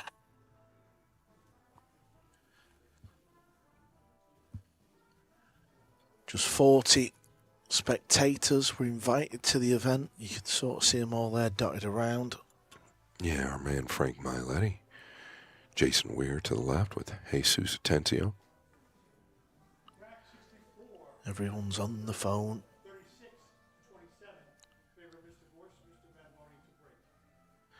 Okay, this is what it's going to be about for Shane. He needs to get a look at the ball. He's not going to get it. This is the issue. He just can't get a look at the lowest ball. Yeah, do you need to get into the cue ball a bit more, though? You know what I mean? This has kind of been the problem.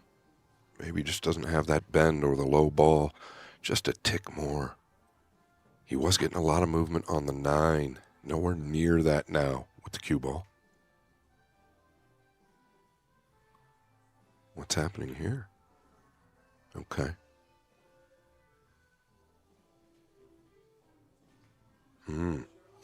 Does he have the angle to where he could just float this in and get a look at the 3 to the lower right?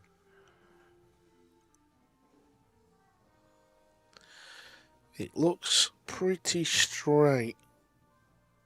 Well, that's going to make a big difference, obviously.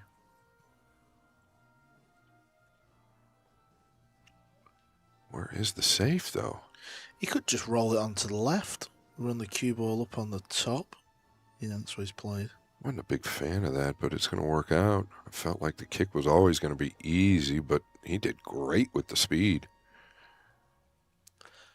Yeah, it looks like you couldn't hit it any better.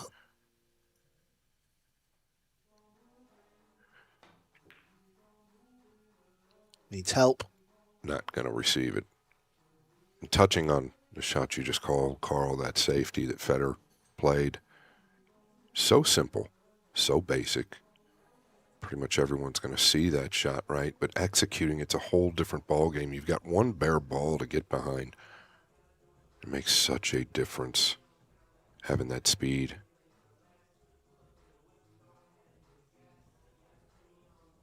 And that's what Fedor is so good at, the simple stuff.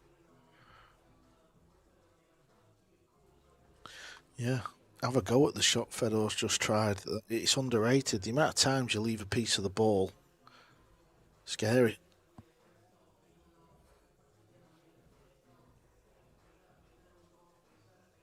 At this point, just really kind of picking him apart, right?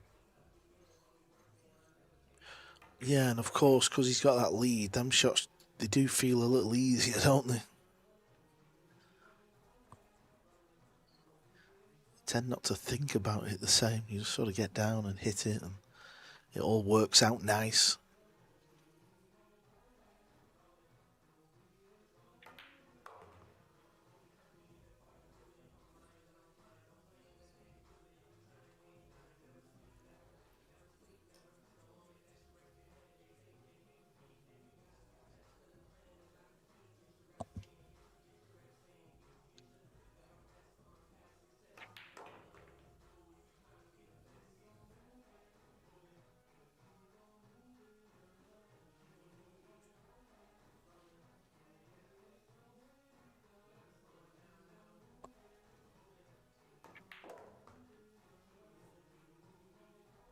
Yeah, to go back in front by 10.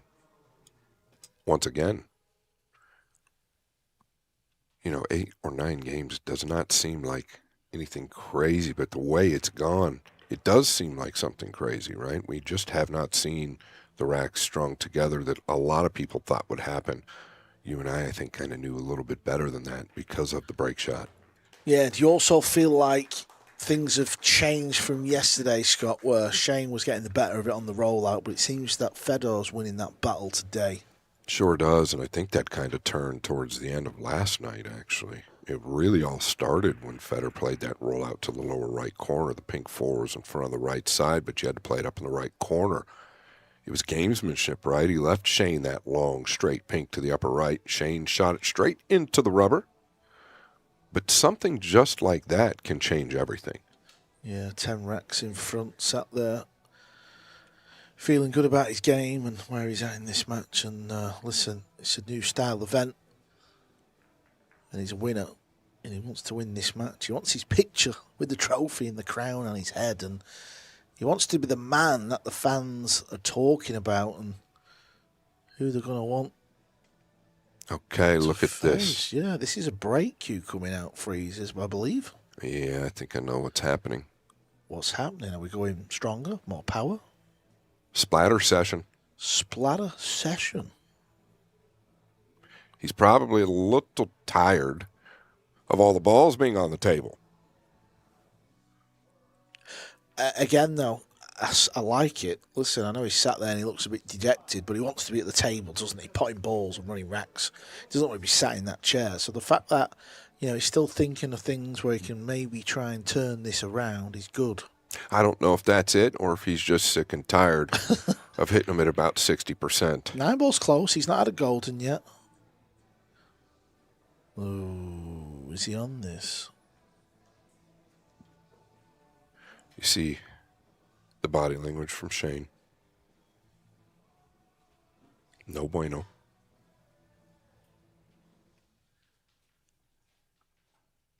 Oh, he's going to jump this from here.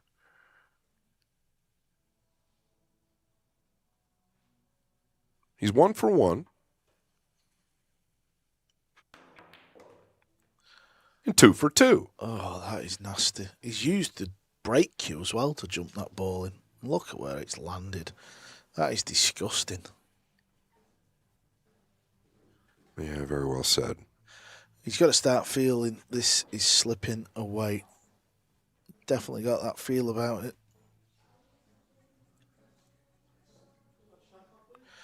Fedor's not looked at the 2-9. He might here in a minute. The reason Karl's touching on that is where the 4-7 are. I think he'd shoot it if he sees it. I really do. He doesn't overlook much, and here is your view. The players cannot see that view, by the way. I was thinking Kevin's just coached him there. No, but I'm joking. They cannot see that view. The monitors that the crowd can see are past the players, so they will not be able to see that. Once again, he doesn't overlook much, Karl. Yeah, it's been a long match, and you're so used to looking at the table layout. It's just took him a few more seconds to clock the combo. Yeah, and you talk about driving the nail just a little deeper into the coffin. There it is. It was an easy combo. He finally spotted it, and then he slotted it. He's up by 11. This is getting bigger and bigger. What could this number end up to be?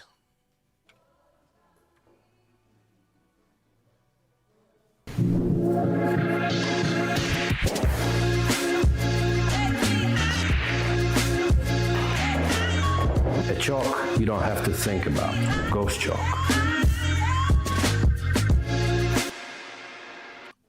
Plenty more products on the website as well. It's not just chalk. He's got bowl cleaner, chalk magnets, cases, Cue gloves, towels, shirts. He ticks all the boxes. He's not just good at potting balls. He's good at selling products. Yeah, he is the polished professional. Scott, I'll tell you what I've been doing. You know I've been doing this while I've been here. I've been running around with a GoPro, doing a bit of behind the scenes. Vlogging. A bit of vlogging. The vlog's back. The vlog is back. The vlog ended in Bosnia. Yeah, it was put to bed in Bosnia, the vlog. And it's back. It's back. And there is nobody more excited about the vlog, Karl Boys on YouTube, than yours truly. He is an entertaining little character, this man. Yeah, I mean, I've tried to capture a bit of Anderson. We've been out in the car, and then I've got some of the venue, some of Scott, and in the bar. We had a bit of fun in one of the bars. I'll try and bring a bit of everything. Just get over to the YouTube channel, Karl Boys. Like, subscribe, do all that nonsense that you need to do. If you misunderstood, he was saying the bar, just so you know. Yeah, the bar. Yeah, go to his page. He's got an awesome YouTube channel. And here we go again. 4-7 are in a little bit of trouble, but you just feel like Fedor is going to remain in control. Yeah, he's got a look, hasn't he? He's going to pot this, come across. Pink 4 needs a little bit of thought. I think he may be able to make the 7.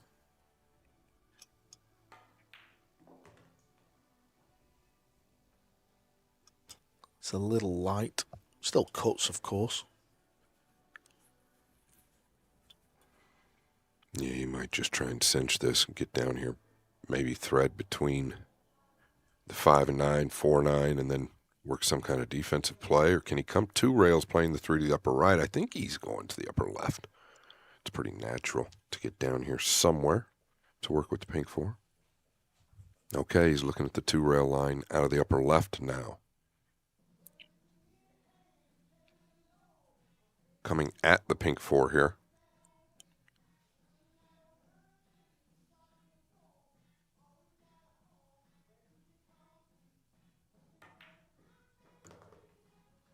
Going into him.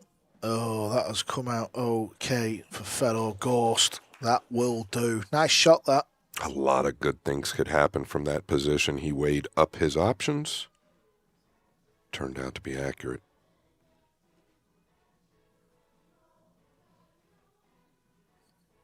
The balls know who's winning. But it was such a positive strike, Karl. It's strange, isn't it, how just things go your way. I'm sure if Shane had done that, he'd have hit it and hooked himself or something. Yeah, I mean, it is pretty chilly. You look at the jump shot that Shane made just not long ago and ends up creeping in behind the 9. Little funny things are happening. And I know from a player's standpoint, sitting over there in that chair like Shane is beyond words painful. It's not fun.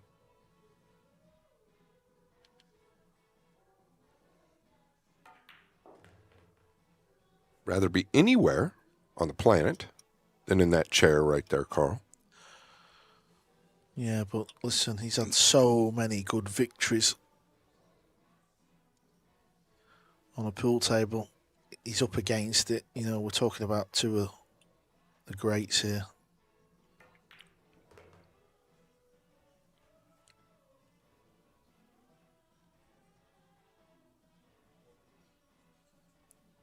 25-22 when we started play today.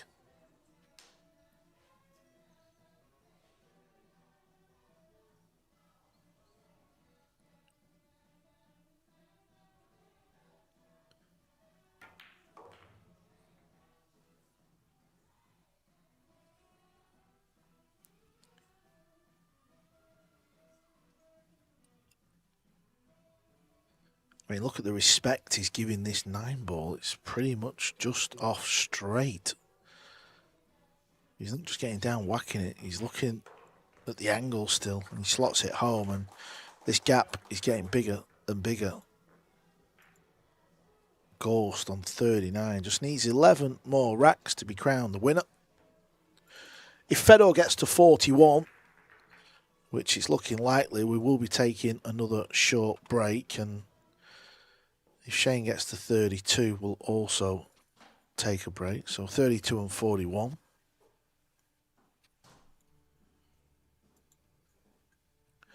The inner circle, if you've been watching this for a couple of days, you will know what we are talking about. But if you've not, Scott, take it away. You've set up this website. It's a coaching platform. There's a lot of content on there. You're going to be adding stuff for the people who are going to be paying their monthly subscription. You've dragged me in to do a few videos. We'll have a bit of fun as well, but a lot of it will be very constructive for the pool player. $9.99 a month, but this is subscription based, and it's just a sideline of the main course. But when I say just a sideline, I'm putting in as much or more effort in this going forward.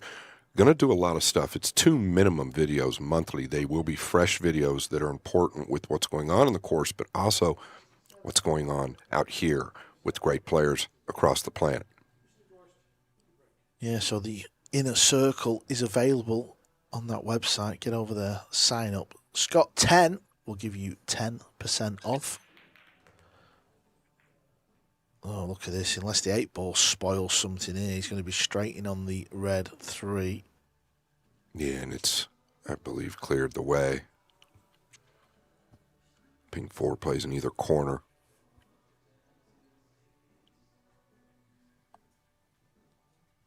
Yeah, no question. The 3 plays.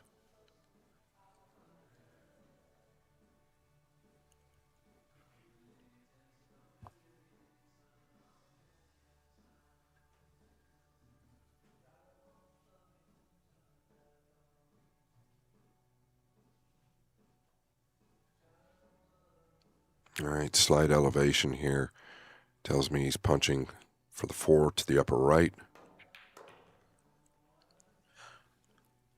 That looks good. He's controlled that. Wonderful. Going back to that 55th game, that's the elevation we expected SVB to have shooting the 7. Really, things went downhill from there. The water's getting very deep and very dark.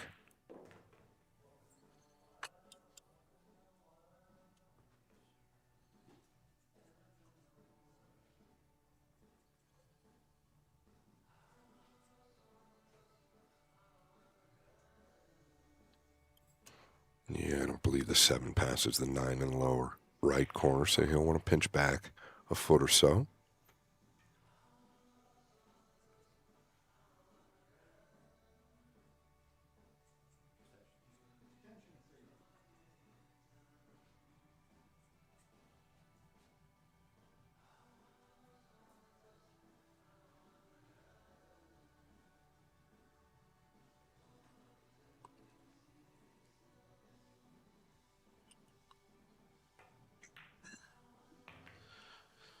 Being very clinical, Gorst.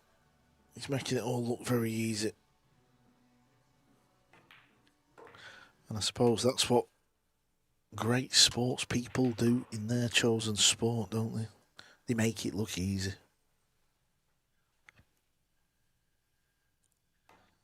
Well, he was the first player to make it to 30, and he's the first player to make it to 40. 13 racks in front now. Who's seen this coming into day 2? We started, it was 25-22. Scott, SVB has won 5 racks today. Yeah, not good for the Van Boening camp, and he pulled out the break cue, and since he's done that, he hasn't had a chance to use it. Yeah, 15-5 is the scoreline today. Just 10 more required. And if he does do that, he's going to walk away with $20,000, that big old trophy, and he's going to put that King's crown on his head. Let's hope it fits. I'm sure it does. Yeah, do you think the second place guy or the runner-up will wear the other one? Yeah, I'm not too sure about that. Maybe he could give it to one of the patrons that have... Or we could get you to wear it. I'll wear it, yeah. I know you would. It's the only chance I'm going to get to wear it.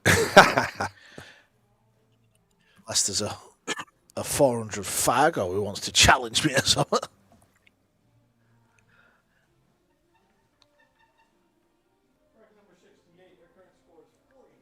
We spoke about this, Scott, didn't we, when we did our little preview about this match. There's more to it than the break, but Gorst has just been really consistent at doing this. Yeah, I'm literally just thinking about that conversation, and I think we all kind of knew that this was going to be the cat's meow, so to speak, for Gorst.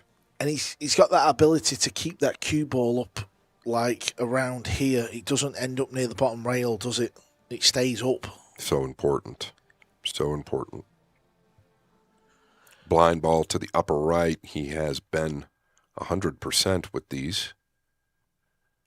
He's not playing He's it. tucking. He's a wily old character, Gorst. You know, for his age, a lot of people would be flying up balls there. He's having none of it. He's keeping the heat on. He is acting like this is a race to 5 and it's 4-4. That's how he plays. He's by the numbers. Nothing persuades him to go any other way. And this is where it starts to really hurt.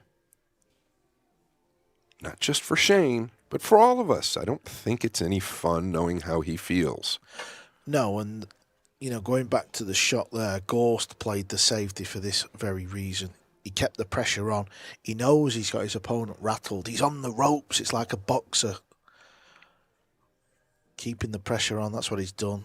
Shane took a swipe, missed it, ball in hand. They're all there. Yeah, just driving the screws deeper and deeper.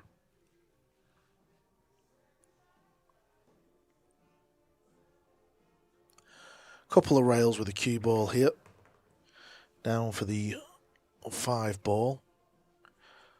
It'll be another couple of rails, maybe 3, to get on the green.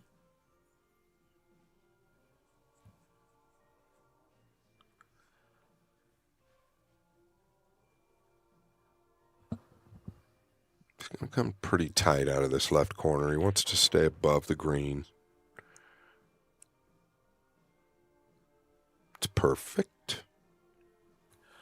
Yeah, ball in hand territory though.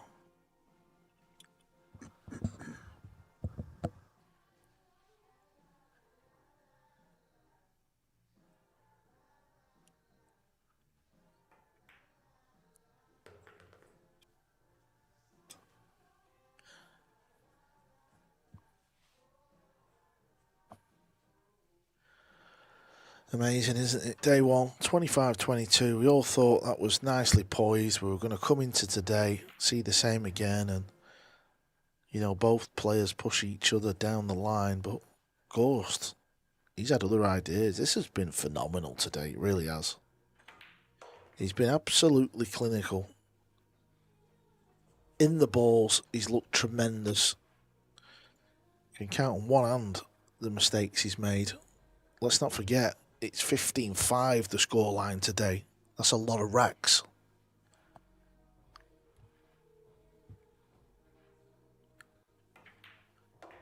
And he keeps going. He needs just 9 more racks. It's 41-27, and we're going to take a 10-minute break.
Our current score is 41 to 27 in favor of Mr. Gorst. Mr. Gorst to break.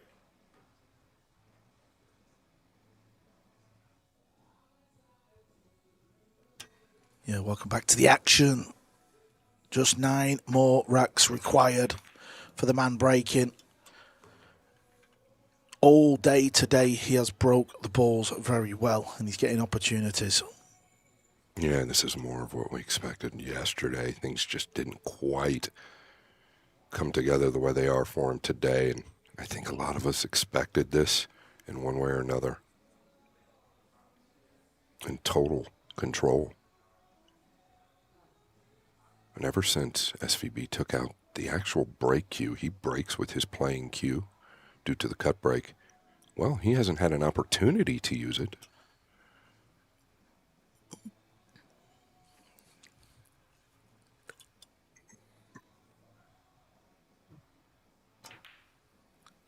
Ooh, the break sharked Fedor. That was missed by some way. No, he was playing safe. Staring him down. I mean, he's got to the point now where, I suppose, you just got to laugh, haven't you? It's the best way to deal with it sometimes. I agree, and I'm glad to see that from Shane.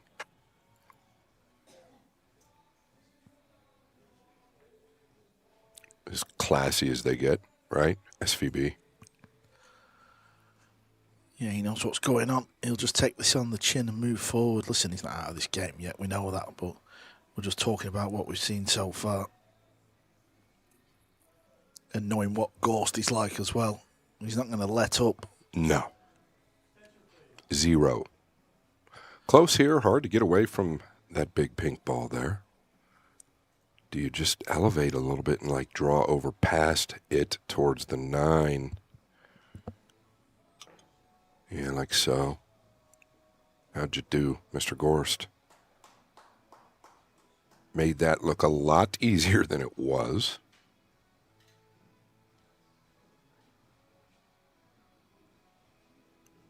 Out comes the jump cue. He's had enough of kicking. He's been pretty good with this.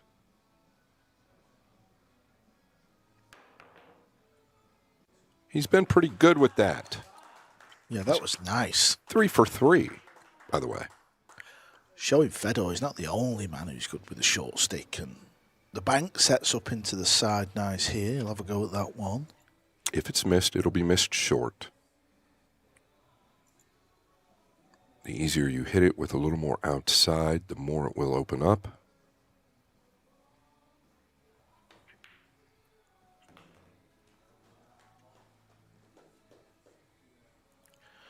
Just got that. That's okay. You can cut this pink in. Maybe the smile and just kind of letting up a little bit, right? 100%. I know what you mean. It can often do that. And you can also play a lot freer now because you sort of feel like the game's gone, don't you? And then hopefully at some point things start to happen and then the game phase comes back. Exactly, and that's how it happens. We touch on that, and I'm just saying in my course, but that's how it happens, right? And if you kind of break the ice, you know that you're in a dead zone here. It's almost like being down 8-0 in a race to 9. The elite players know how to use that to their advantage when they're in that 0 spot. They just loosen up and give it everything they have. Wow. I'm stunned here. I'm just stunned here. Didn't expect it. I'd switched the mic off. I was having a drink and then what happened? What actually happened then, Scott? I believe it was just maybe taken for granted. I know he didn't dog this ball, right, but he missed it by a quarter mile. High cue ball. Looks like he's coming down for the side there. I think he surprised himself, to be honest. I don't think there was any pressure under that shot. No, absolutely not. Just took his eye off it at the last second, maybe. Yeah, that's exactly right.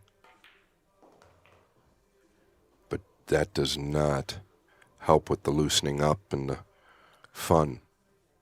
It's about the worst thing you could draw up.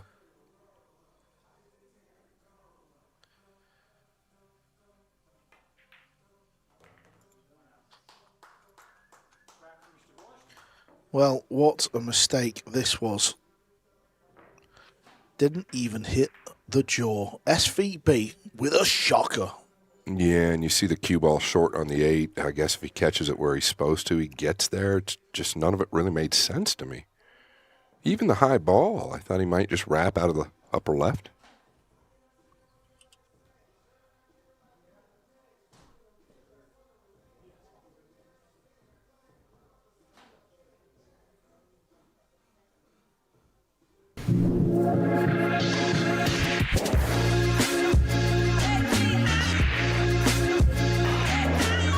A chalk you don't have to think about. Ghost chalk.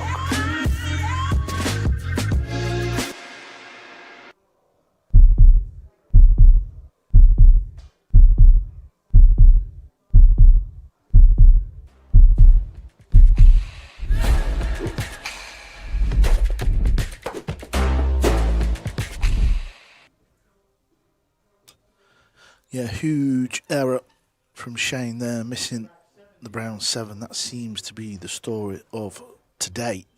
Just 8 more racks to go. Race to 50 over 2 days. Gorst 42, SVB 27. Yeah, things can start to change right now. Those looks coming a little tougher.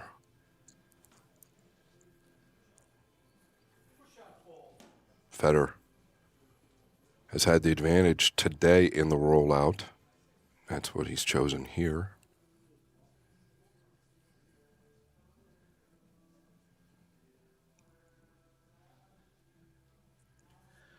Yeah, the very next shot after the break, you've always got the option of playing the rollout or the push, as some people call it.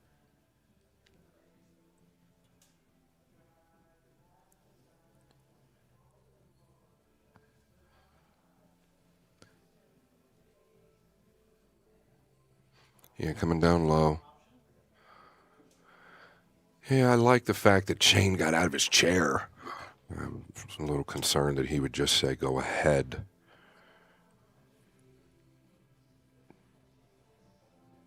If he's going to make a run, now I understand he just missed the 7, but I believe that was just a fluke, took the eye off of it, and just something highly unexpected. If he's going to make a run, he knows really now is going to be the time. You don't have much more time.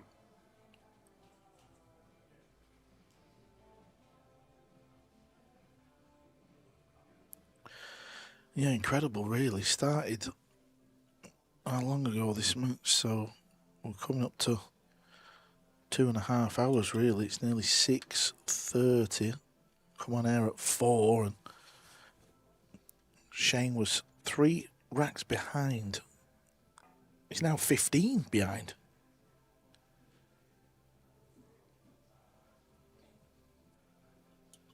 Yeah, and the little details there, you might think it was the 6 that he was looking to get behind. He knew he had better options with the 9 and the 5. Just get the 2 high, let the cue ball run. Going to the jump cue once again.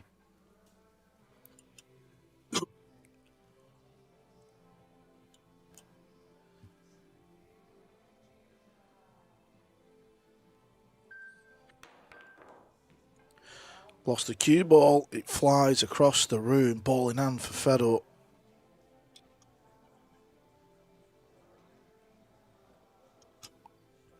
Doesn't need any help, but after that little break, seems to be getting some.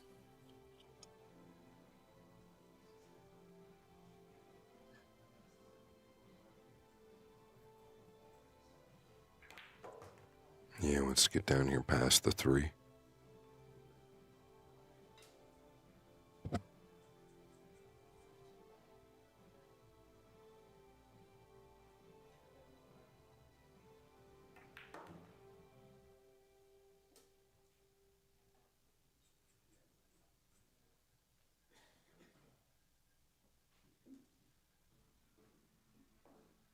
You see how he just walked over and looked at the line for the 4 to the pocket. That's natural for him. That's built into his training. That's not something he's even consciously doing.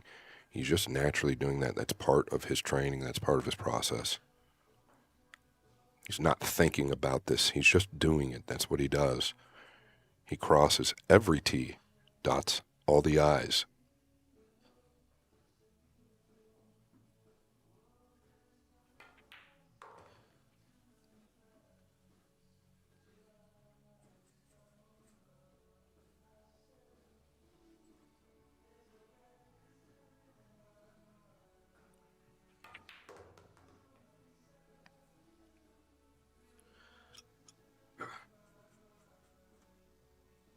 Don't think I've ever seen him more comfortable than I've seen him now.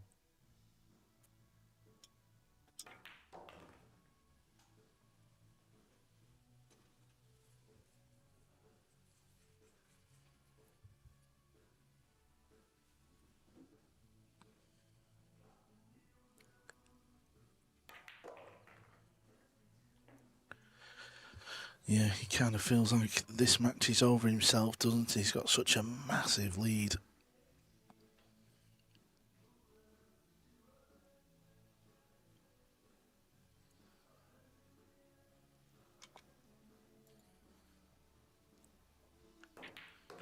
Another rack. The Fedor Gorst, just 7 needed. Well, this was put together by my good self. This is your opportunity. Amateur pool players all over the world. If you've played 1 rack, 3 racks, 5 racks, whatever it is, you can hit me up on Instagram or Facebook. And I'll give you the heads up. It's your chance to hear my voice. Yeah, and you've got a few ways you'll do it, right? You can have a little fun with it, a little more serious, a little mix-up, or professional all the way. Yeah, I'll basically treat you like Fedor Gorst or the worst player I've ever seen. It's up to you.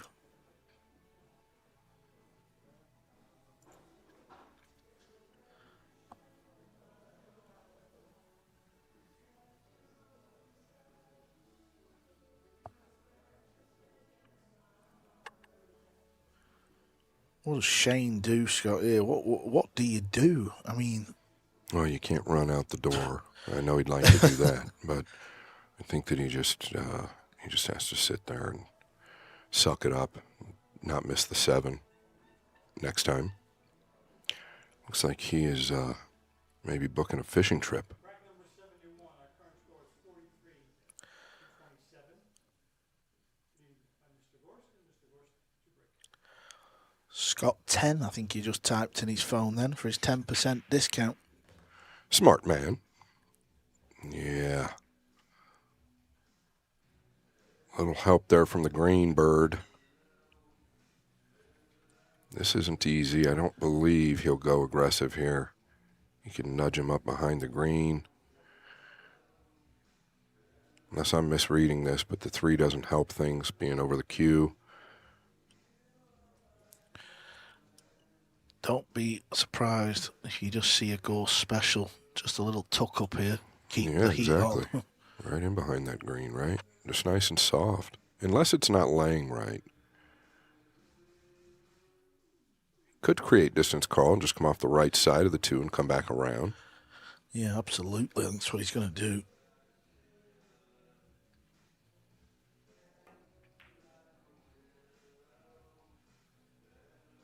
Here comes the cue ball. He's going to be full ball hooked, keeping the pressure on. So many racks in front, it'd be easy to, take a dive at something there. Try and play a combo, jacked up, not Fedor. Oh, this is nice. Yeah, that's gorgeous.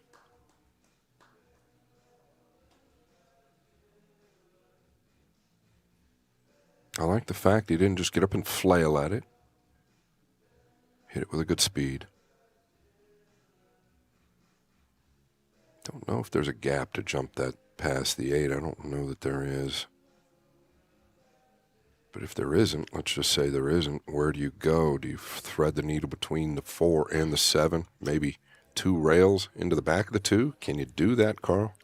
Yeah, I kind of feel like you got to get close to that pink, but So that would just there. Sorry, Scott. No, you're good. That would just be 1 rail directly at it then, right? Would you have to bend it a little? Trying to see if he can get behind the two here. Yeah, directly at it. How'd he do, Karl? Unbelievable. Yeah, the outcome is kind of down to law of averages, but to hit that ball full, to get the distance, that's what the skill, that's where the skill was. I don't believe this one will roll off. You saying this is going to be hit hard? There's 6 pockets on a pool table. And the 2 ball has gone over one.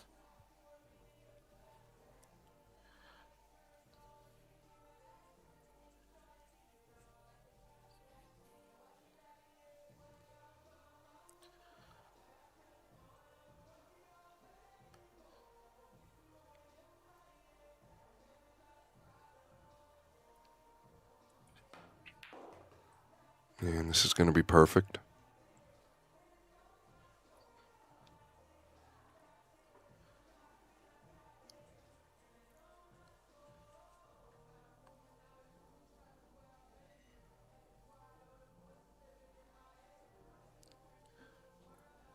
Can come short side, below the 4. I thought he might go forward. Just play the 4 up in the upper right.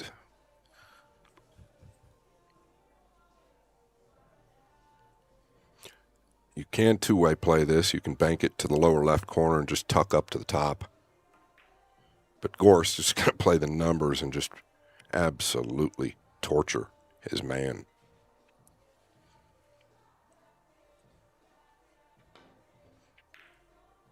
Okay. What do we have here, Mr. Boys? Well, we have a result for Shane, but he's going to need a few more of these.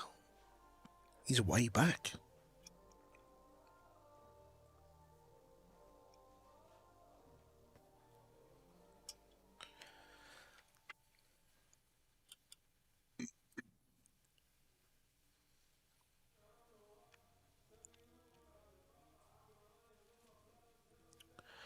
Got to watch the scratch in the lower right.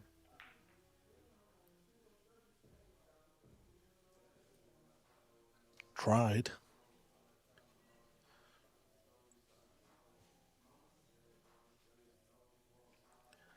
That will do, though, from Gorst. Just keep distance.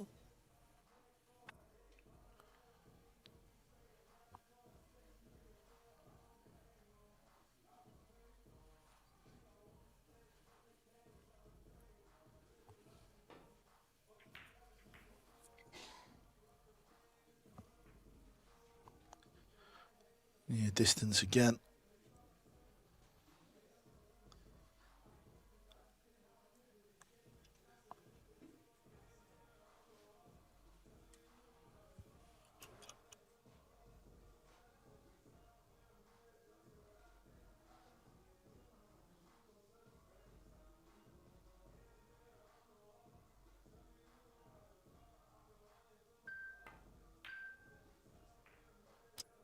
That'll do. Distance, a useful nudge on the balls.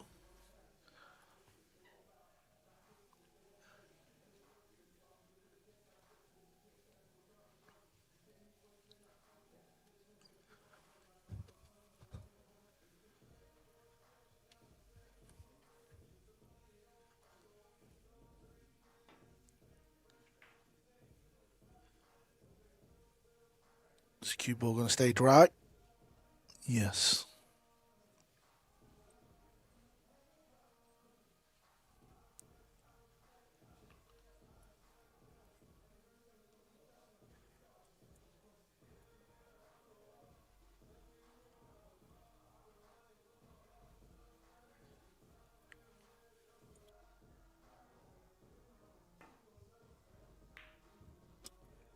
Trying to use them balls again.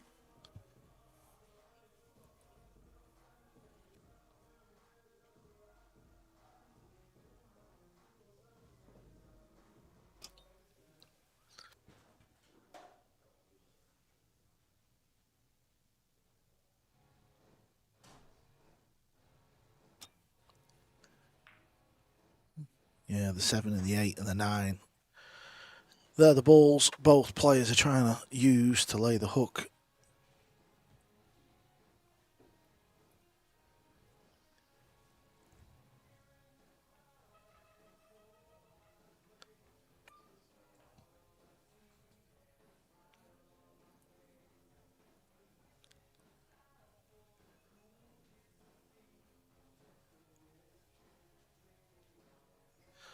Short cue, trying to jump over, probably land it on the pink here. He's not got much room to work with. He's got to land this on a dime.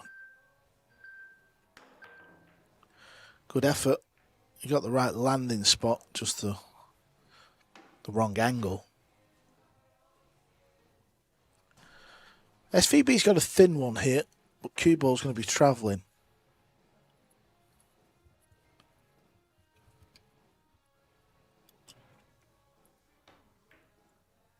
Yeah, nice clip there. Is he free and clear of traffic? Negatory. Tough one here. He's quickly down on it.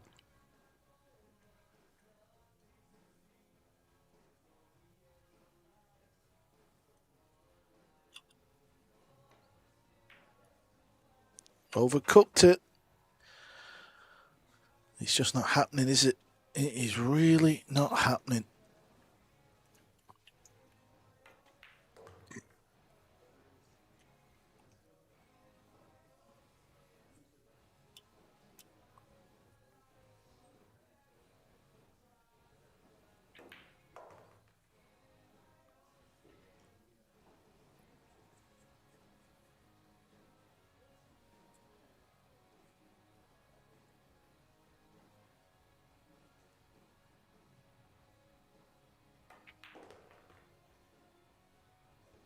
Yeah, the bleeding will not be stopped.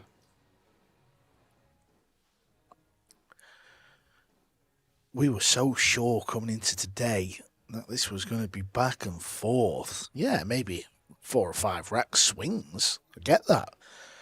But for SVB to have started today on 22 and to be only on 27, he's won 5 racks and Gorst is near 50. This might end up being 25-5 today, Scott. Yeah, it's looking more like that. And listen, the last time they faced one another, I believe there was a 38-game separation. Here you have it, the Arizona Open Pool Championship. And that is August 13th through the 16th. Keyshawn Casino and Resort in Yuma, Arizona. $125,000 added, $250 entry fee. It will be single elimination, but if you win a match, you get paid. If you lose a match, you get to go home and do something else. You don't have to wait 2 days to play your next round. Yeah, looking forward to that one. I was a big fan of the Philippine Open.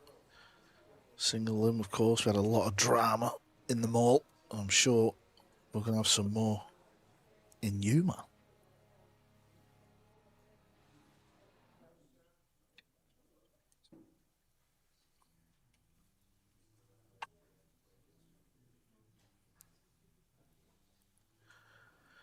He's happy with his day's work. He isn't. Where did it all go wrong? Yeah, look at that number, Karl. 1%.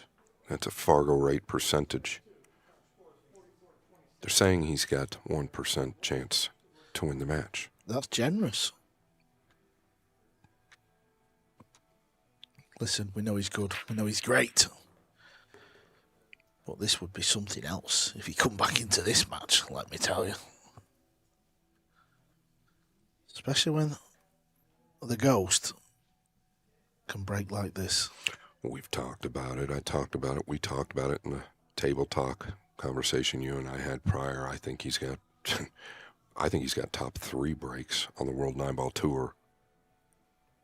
Just by seeing the power and how clean he hits them, the timing is so well. It's not necessarily just his power, though. It's just the consistency of where the cue ball ends up and the looks that he gets. Don't think he doesn't put in the work. Here is that shot, Karl. Yeah, just into the rail. Way too much. Not made many mistakes today as Gorst, but we'll jot that one down. Yeah, purple 5, very similar to it yesterday that he did miss.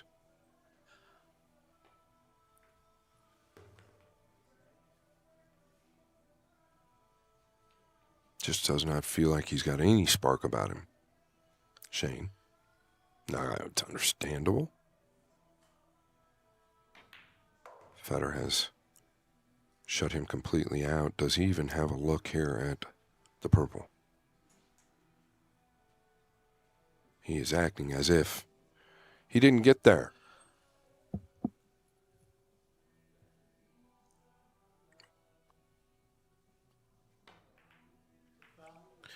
Unbelievable, isn't it? Listen, we get it, Scott. We've been there. I'm not saying we've been in this situation raised to 50 against one of the top guys to play the game, but I just mean in the sense of where you feel like you're done. Oh, I've been there.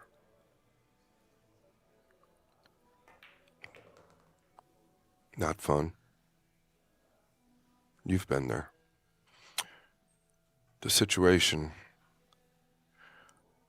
calls for something a little bit more than what's happening, and it's not going to come for SVB. At this point, I've not really seen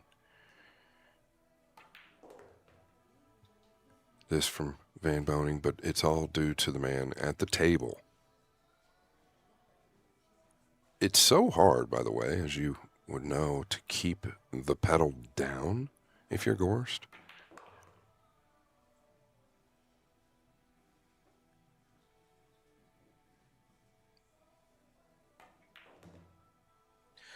Yeah, we were talking about Shane a lot, meaning it can't be a great feeling. But Fedor feels wonderful. Just needs 5 more. Oh, and there you have it, 3 tiers. Core, Pro, and Elite. It's a 30-day course. There's over 20 hours of content within it. The link is in the description. Check it out. This was a thought process back in 2017 because a lot of this course is about the mental side of pool. Once you have the ability, what's really stopping you? Oftentimes it's our mentality. Check it out. You can use Scott10 as the code for 10% off. Yeah, I know how much work you've been putting in on the website over the last sort of 18 months, if you like, 2 years. Wasn't even planned. I mean, we weren't planning to like release it here, right? It was kind of just brought up. We were just going to slow drip it into the public. It's here to stay. Well, why not get it out on one of the biggest matches ever? This is what you want, don't you? All the pool players watching around the world. This is ideal for them. Yeah. Excited for what they'll get.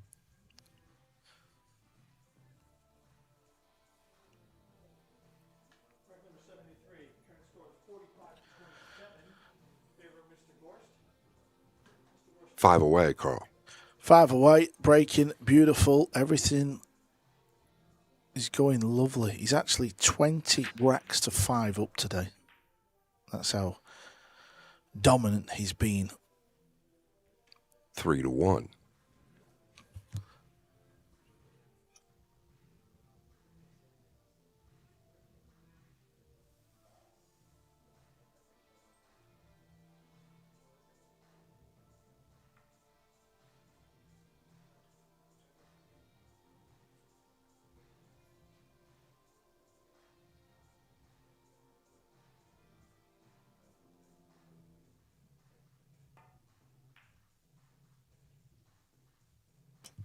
Trying to use the 9 here as a blocker.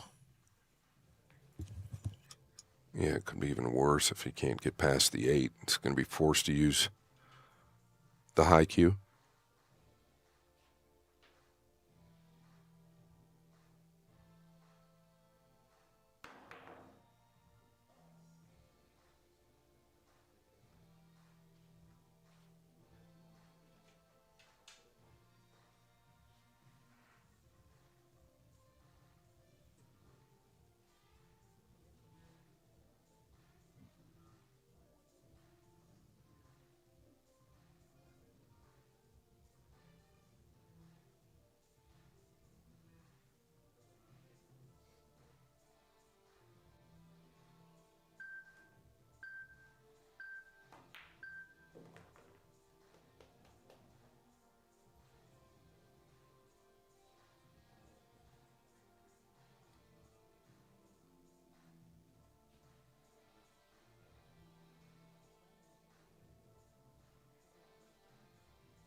Yeah, it just makes it look so incredibly easy. Once again, I don't know how many racks have been broken run or...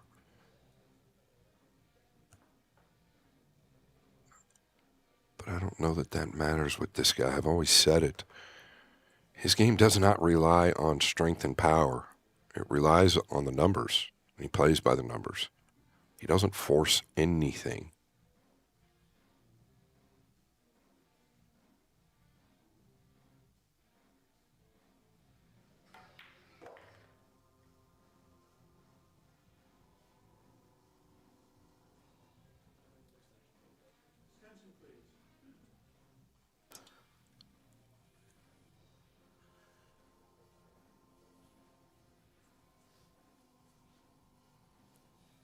Still looking down the line of the shot, making sure. I mean, just look at the focus this man's got.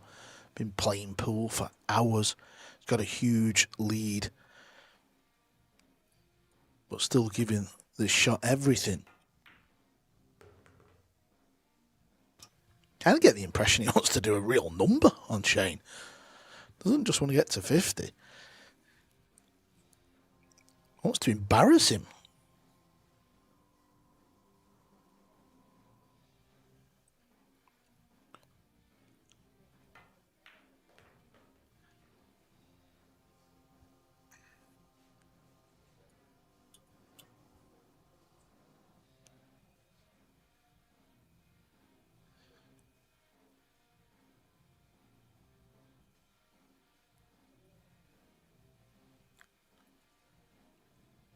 Little light with a cue ball.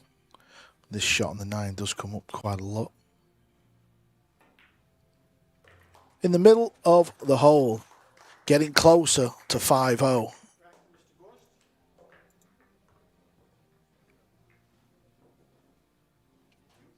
Here we go, $20,000 the winner will walk away with. We don't know if it's 5 or 10. It started as 5. Scott thinks Stevens put another 5 up. Well, that's a 10K wrap. I do know that. And I do know whoever wins this match will get to play the Challenger, which we will probably be announcing here in the next few weeks. Yeah, and a big old trophy. And, of course, the crown, the king of the hill.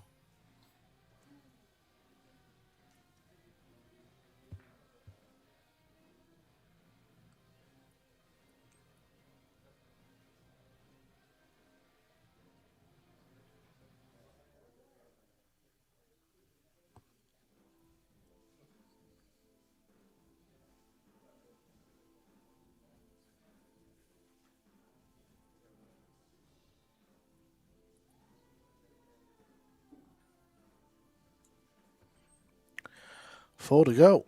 Just 4 more racks. Rack 74, current score is 46-27 in favor of Mr. Gorst.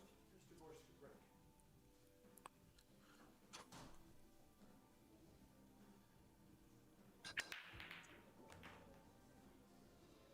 break. And here it comes.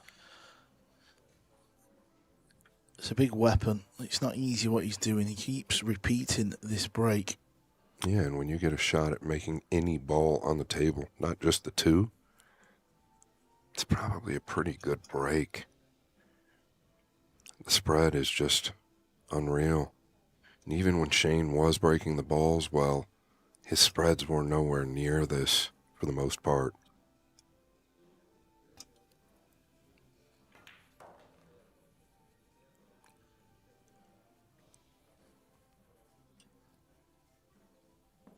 Beautiful, that. It's absolutely ideal. Just roll forward past the 9. There you go, look how straight it is.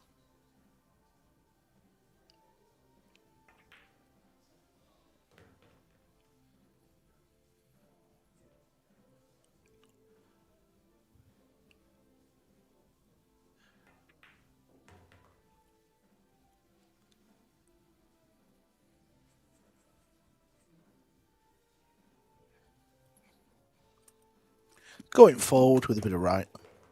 coming up into this gap.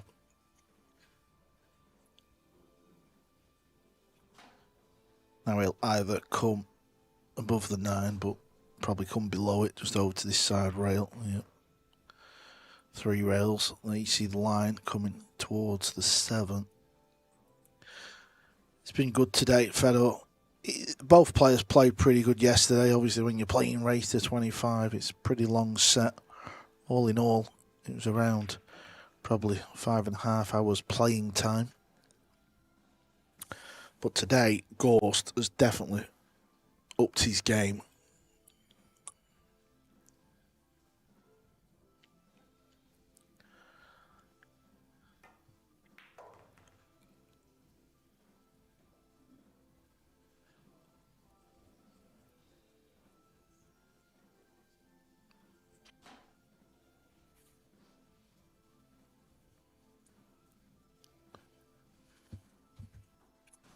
So this 9-ball, cue ball off a couple of rails.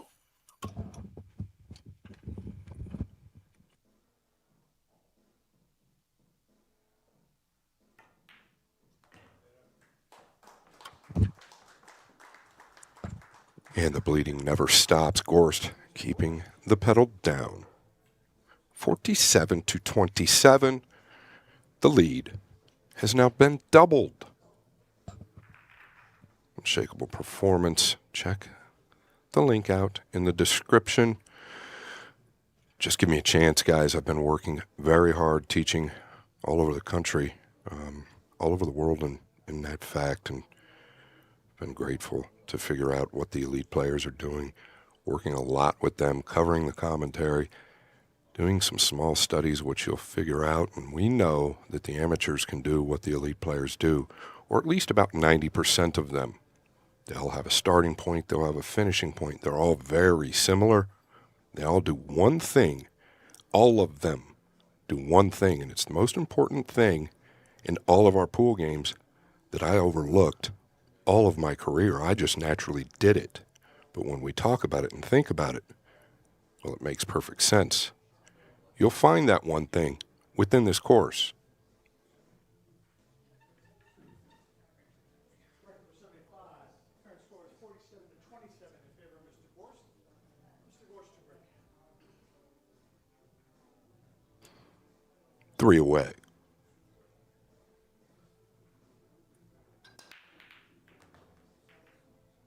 It's like a broken record. Close to the blue 2 again.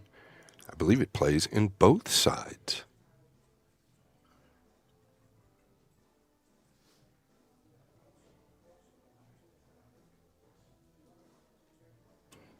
Yeah, I believe it's going to be the cross side to be fair, and he can just park right there. If he needs to pinch back, he can do that as well. Tic-tac-toe now.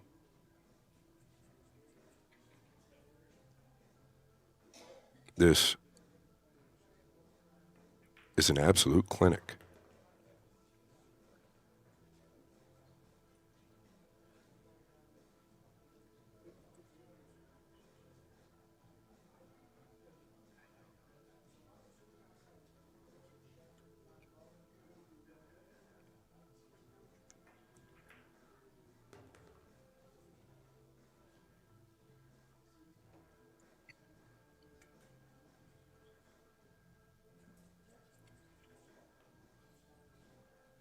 Anywhere he wants to be here for the green 6. He's over the 9. Going towards the 7. Boy, it could have been a little bit dangerous, but he is dialed. Never a question. All Shane can do is look on. I mean, this guy is relentless. Gorst. Increasing the lead by 21 games. 48-27. He's 2 away. And let's just call it what it is. We believe that this man, unless some miracle happens, will be the king of the hill, the initial one, the inaugural one. And that is The prize money on the left for Gorst, but the key is that he will move on to play the next challenger. And we will have more info on that for you in the coming weeks.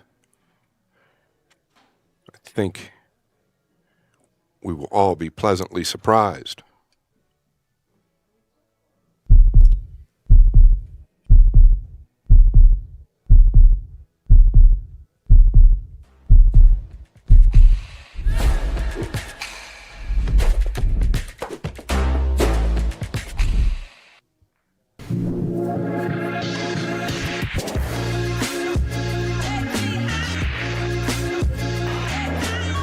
A chalk you don't have to think about. Ghost chalk.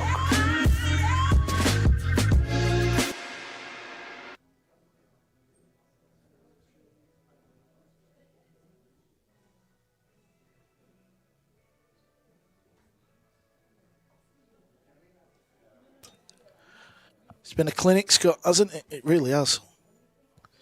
48-27. SVB is still on the phone. He's resigned to defeat. It's understandable why. He needs 23 racks to win this match. Gorst needs 2.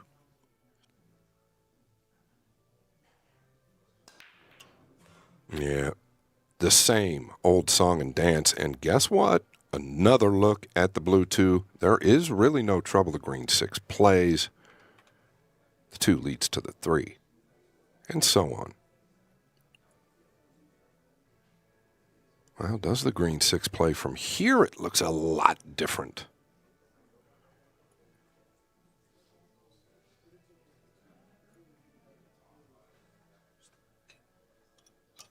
Still looking down that potting line. That's just what he does. And if he's coming square across, which he is, that was nicely hit, nicely timed. He's so good at that play. We've talked about it being underrated. Just to get the cue ball to come straight back across.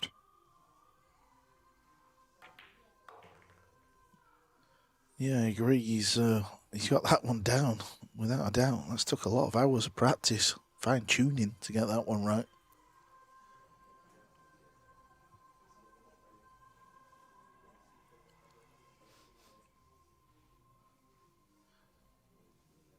The 6 must play, did not look panicked, came over and looked at the shot line on it. Wanted to get all the way over for the 5. I don't know he's arrived or not. I don't believe so. Yeah, not much to work with there. Probably roll it through and stick him behind the 7, knowing Fedor. Keep the squeeze on. SVB is still at 1% chance of winning this match. Yeah, I think that number would be smaller if it went below 1. Don't worry about Fedor. He's locking him up. Absolutely. See if he tries to do anything special with the green. That'll work. Yeah, that's cut him off. So he's got to go off this side rail, hasn't it?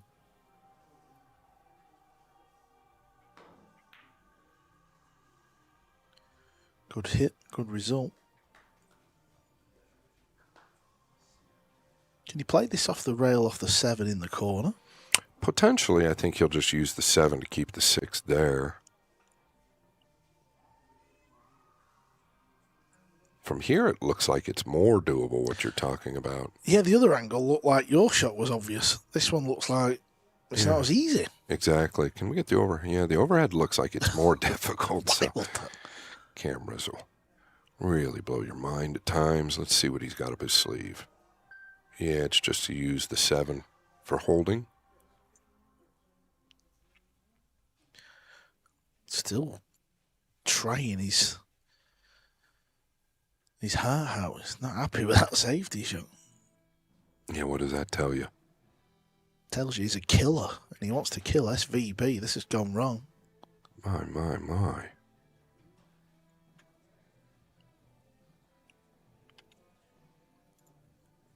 Yeah, that went way wrong.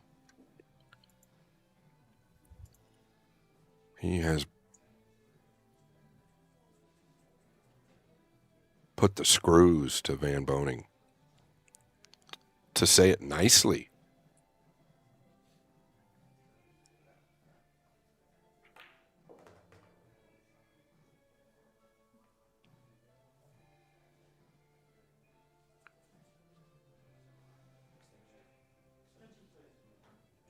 Called the extension here, the toughest out of the next 3 shots. Why not?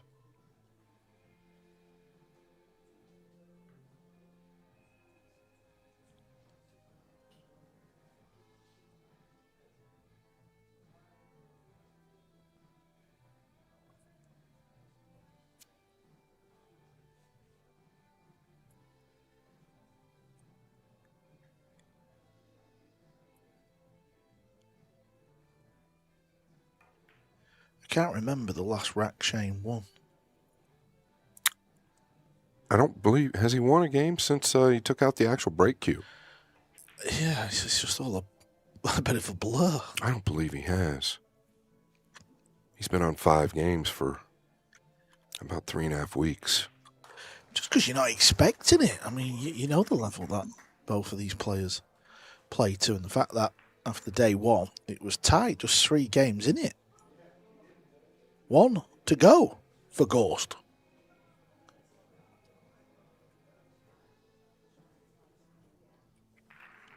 There you have it. The Phoenix Open, August 18th through the 22nd. David Lee and Alfonso, the operators of this room. Sponsored by Jay Flowers, Railbirds Productions. It is Metro Sports Bar and Grill in North Phoenix, a beautiful pool room and sports bar. They've got it all there. The Hilton Hotel, the link is in my Facebook page, the Hilton Hotel. They have a deal with them, and it's about 40 feet across the street. Very convenient. A lot of restaurants in the area. A fun area. And it's going to be a fun month. Follow that up with several other events. One of them, Karl, will be the U.S. Open for the first time in Frisco, Texas. And that event takes place 25th through the 30th of August. 500,000 up top added. Yeah, and I believe the weekend is sold out for the fans, so we know that's going to be a special event. Of course, there's many fans around the world willing SVB to win a 6. Well, he's going to have to play better than he has done today if he's going to achieve that feat. Yes, it's the final game. Odds are it is. Gorst not happy. Threw the arms out. Called the push out again. Karl, he has been the better of the two in that as well today. Yeah, he's done a number on Shane, hasn't he, today? So we know Shane's kind of thrown the towel in a little bit as well. He just feels like too much distance has been created for a comeback. Hence the old, you carry on, son. I'm not interested in this shot. You can have it.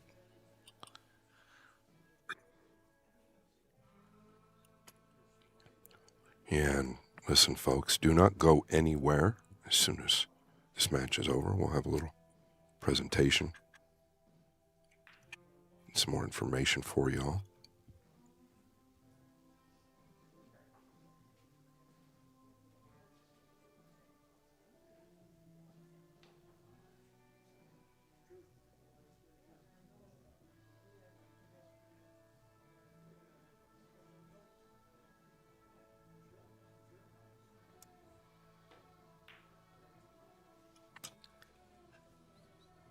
That'll do. The comeback's on. Yeah.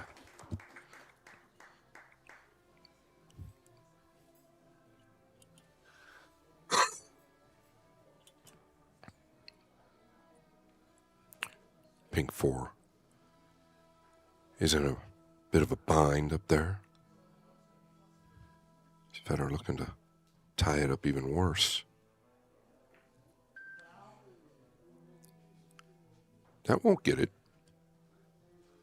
Will we get to see SVB use the actual break cue one time? What are the odds of him getting out here, Shane? Well, big, but from what we've seen, maybe small. Yeah, it's potentially possible.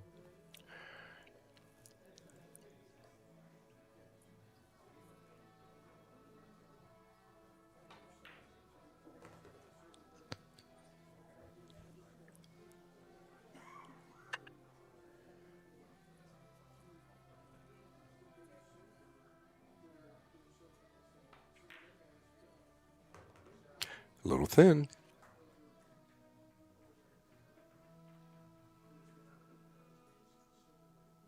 Back and forth above the 5.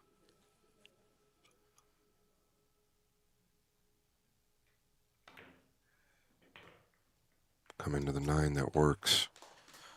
Yeah, useful. Gonna need a few more nudges, though. Well, I just want to see the regular break cue. I've been wondering if he's just going to smash them head on. Well, I've been wondering that now for about 18 games. Yeah, crazy to think he pulled that out and we've not seen him use it. Well, SVB is on the board. That is his 6th rack of the day. That's where we've been for a couple of days. Beautiful little building here in Anderson, South Carolina. Talking about what we're doing now, 11 months ago, I never dreamed the transformation it would have taken and what it's taken. The room that we're in right now is a huge, real glass booth to the ceiling, and it's massive. It's got its own air conditioning, production lights, the whole 9 yards, and Anderson, South Carolina. Great people here, cute town. We've had a good time. Yeah, just at the back there's a massive marquee, and the guys at Hilltop Promotion have put all food on and drink for all these people in here, 40 invitees, and they've been drinking and eating for free for a couple of days. The food has been absolutely spot on, by the way. Yeah, the filet last night, the lamb chops tonight. Oh, yeah, freeze, lovely. Yeah, I've been living on coffee. Karl's been out there, plate after plate. Not really, have you? Not really. You've been in here working too, Shag. I'll give it to you. I'll give it to you. You've been working a little bit. Yeah, not really. You've really tried this week. Yeah, I've been mingling. He slammed them, Scott. You're right. Yeah, I knew it was coming. You know his game. Well, more know him. Maybe I don't know his game. Yeah, joking aside, when we've had our little break, we've gone out and nicked a lamb chop or two. Yeah, I just had to. They were amazing. Okay, bottom rail, loads of left English, hit the 1 full, the purple goes in, he runs out. Yeah, you better get into this well. Watch the side pocket knuckle. Just so hard at that speed to let the English take enough to make the combination. Did he get away with anything here? Negative. You know, he's left the pot. Not saying it's easy, but it's easier when you just need one more rack and you're miles in front. I, for one, did not see this coming today. I really didn't. I really didn't either, but I felt like the note was ended a little negative to SVB last night. He just wasn't in the best mindset, so I don't know how he went to bed, what he was thinking. But to be fair, he didn't have a lot of opportunities. Just that 7 ball up in the corner early.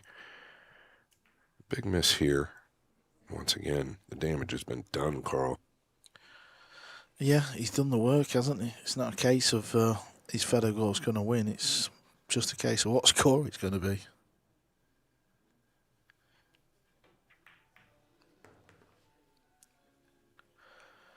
SVB will just want to keep going, though. Try and make it a bit more respectable, really. He's not just going to throw the towel in, of course. He wouldn't. There's people in here watching him. I don't think there's anybody on the planet that's won more titles. I don't think anybody travels still to this day more than him. He just bought a new property having a home built. I said, well, how long is it going to take to get the home built? Because he just sold his other one. He said, about a year. He said, but don't worry, I won't be home for a year. He's truly on the road for the next year, and that is normal for him. When do you get burnt out? Is he still living in the same area then? Yes, he is. Okay. He's about 25 minutes from the lake now, though. He's excited about that. I'm sure he wouldn't mind being at the lake right now.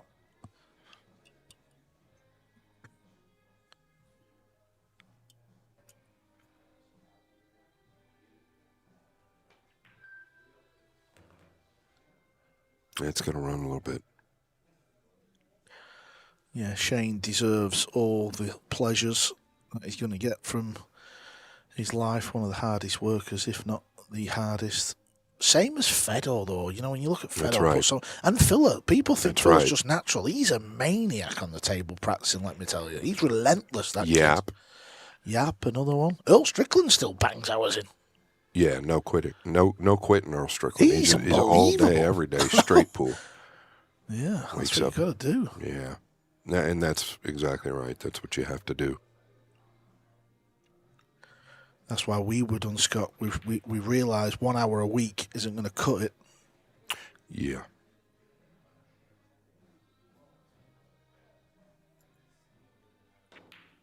SVB will not let the patrons down. He'll keep going. He wants to try and get to 30. 50-30 is better than 50-29.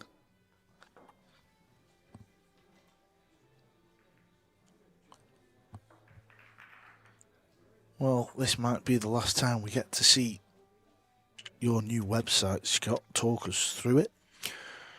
I don't want to force it down the people's throat. Just know I'm not the one pushing the button, but well, it's on that's shape. a lie. He keeps reaching over and Just pressing stop. the keypad. Just stop. I didn't even think we were releasing it here, but I hope that people do check it out. I'm not going to lie. I'm not going to get rich off of it. I can promise you that. Put a lot of work into it. Hundreds of hours, realistically. Truly hundreds of hours. It's been a lot of work the last year. I'm glad it's over. Yeah, and also, it's not like it's a 30-second advert we're showing you. It's a quick glimpse and a quick chat, and we're back to the match. Cool customer right there. The Ghost. Yeah, I bet he'd have a few decent videos and things like that to add to the website, wouldn't it? Be interesting to get into the mind of Gorst. There we go, head on, he's got the 9 moving. Gorst has not had a golden break. SVB's had 2. Very similar to their 10-ball match, though. Gorst was breaking the balls to make 1 ball and get position. Shane was breaking to make 3 or 4 and get lucky on position. Gorst doesn't need to make a bunch on the break. He just needs position. Often, you know, when you break head on with the 9 on the spot, the balls all sort of go up towards the top, don't they? Yeah, and often when you break head on with the 9 on the spot, that means you're on tilt. Yeah, tilt mode is where he's at. But I'll tell you what, if you didn't know what the score was and you were just watching him now, it's amazing the difference that these guys are like when they're sat in the chair as opposed to at the table running out.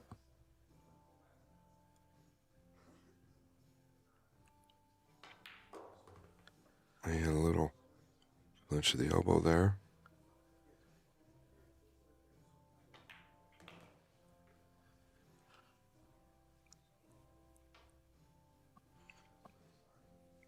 I mean, in the back of my mind, I keep asking myself, where was this about an hour and a half, 2 hours ago? But he really hasn't had the look. Yeah, I thought that might get a little louder in there because everybody knows SVB has made it to 30. Breaking him head on will not get it done either. Yeah, it doesn't look like SVB will be wearing that crown soon. Too many wrecks behind, and of course Gorst just needs the 1. It's an impossible challenge, even for the South Dakota kid. Impossible. It seems like that, yes. Yeah, Gorst and the game will give him an opportunity. There's no doubt about it.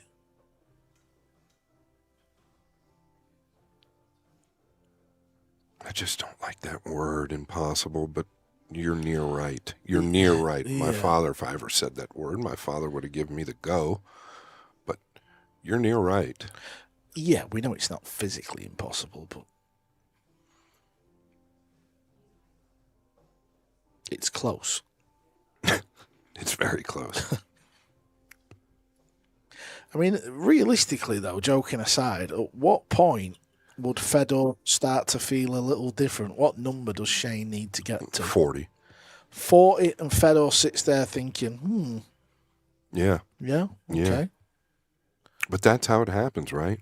That's when things can shift. Yeah, without a doubt.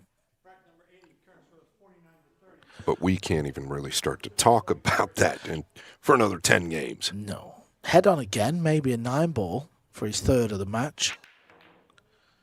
Square. Yeah, got it moving. Look, all the balls just come up. No good. That break will get you broke. That's why they cut break. It's amazing, isn't it, Karl? 6 pockets, all of them pretty forgiving, and, well, nothing. Yeah, and it happens a lot, doesn't it, when you go head on with the 9 on the spot. Fedor's played a loose one. Played a couple of loose shots in the last couple of wrecks. Just waiting for that opening shot at a ball, isn't it? Just to wrap this one up. Yeah, that packaged gift. Oh, here it might come. Well, not yet. I don't know what that was, but trying to maybe lock something in, or did the one actually cross?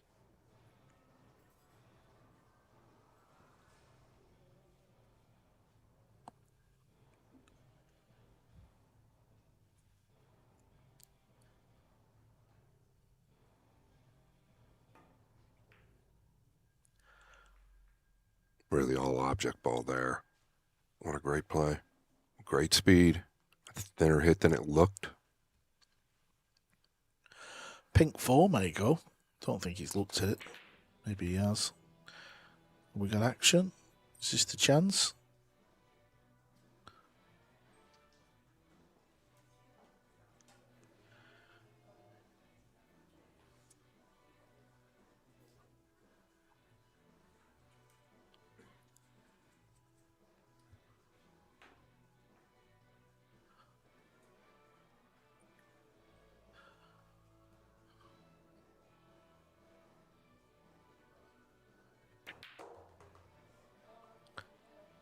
That's light.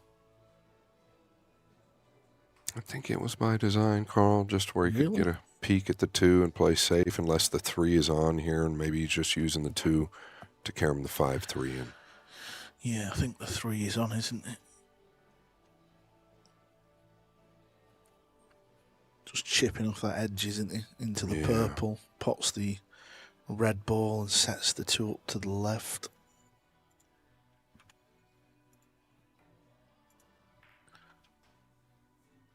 Speed is very good. Shane's put the chalk in the case. He feels it's over. And once again, guys, do not go anywhere. Please hang out for a minute. Stick around for a few minutes after this match is complete.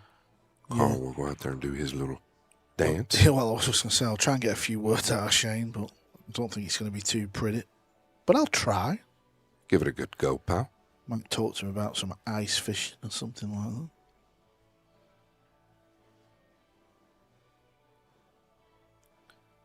No jokes aside, we'll get the thoughts of both players, and we'll see the trophy presentation. And the cash. Yeah, 20k to the winner. And of course, they will stay on the table. They will be the king of the hill. We don't know who they will face. Hilltop Promotions Facebook page. If you're not on that page, you've not liked it or followed it, make sure you get over there, because all information of future events will be posted on the site. Yeah, without question. They just got that up and running a month and a half ago, and they've done very well with it. And thank you to everyone who's tuned in. We greatly appreciate it. Without you guys, obviously we're not charging, but without you guys, there's no reason for Karl and I to be here. And grateful for the opportunity. I know Karl is as well. And listen, all the credit goes to the guy at the table. It's his time, and he has a lot of those times ahead in the near future. Just got to get this one right. Behind the 9. It's ideal. He could not be any better. Just 2 balls away. And it will be Fedor Gorst who will win the very first King of the Hill here in Anderson, South Carolina.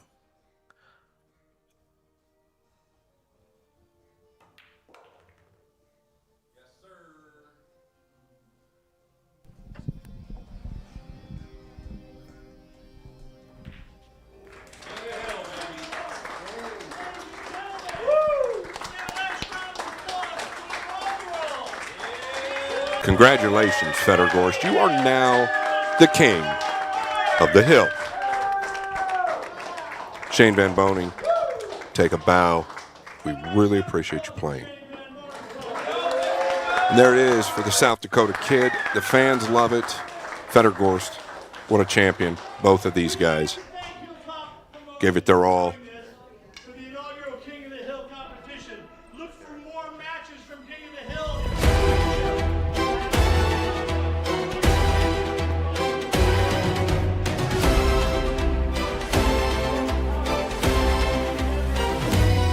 This event happened. Our commentators, Scott Frost, our man Karl is behind me, setting up the trophies.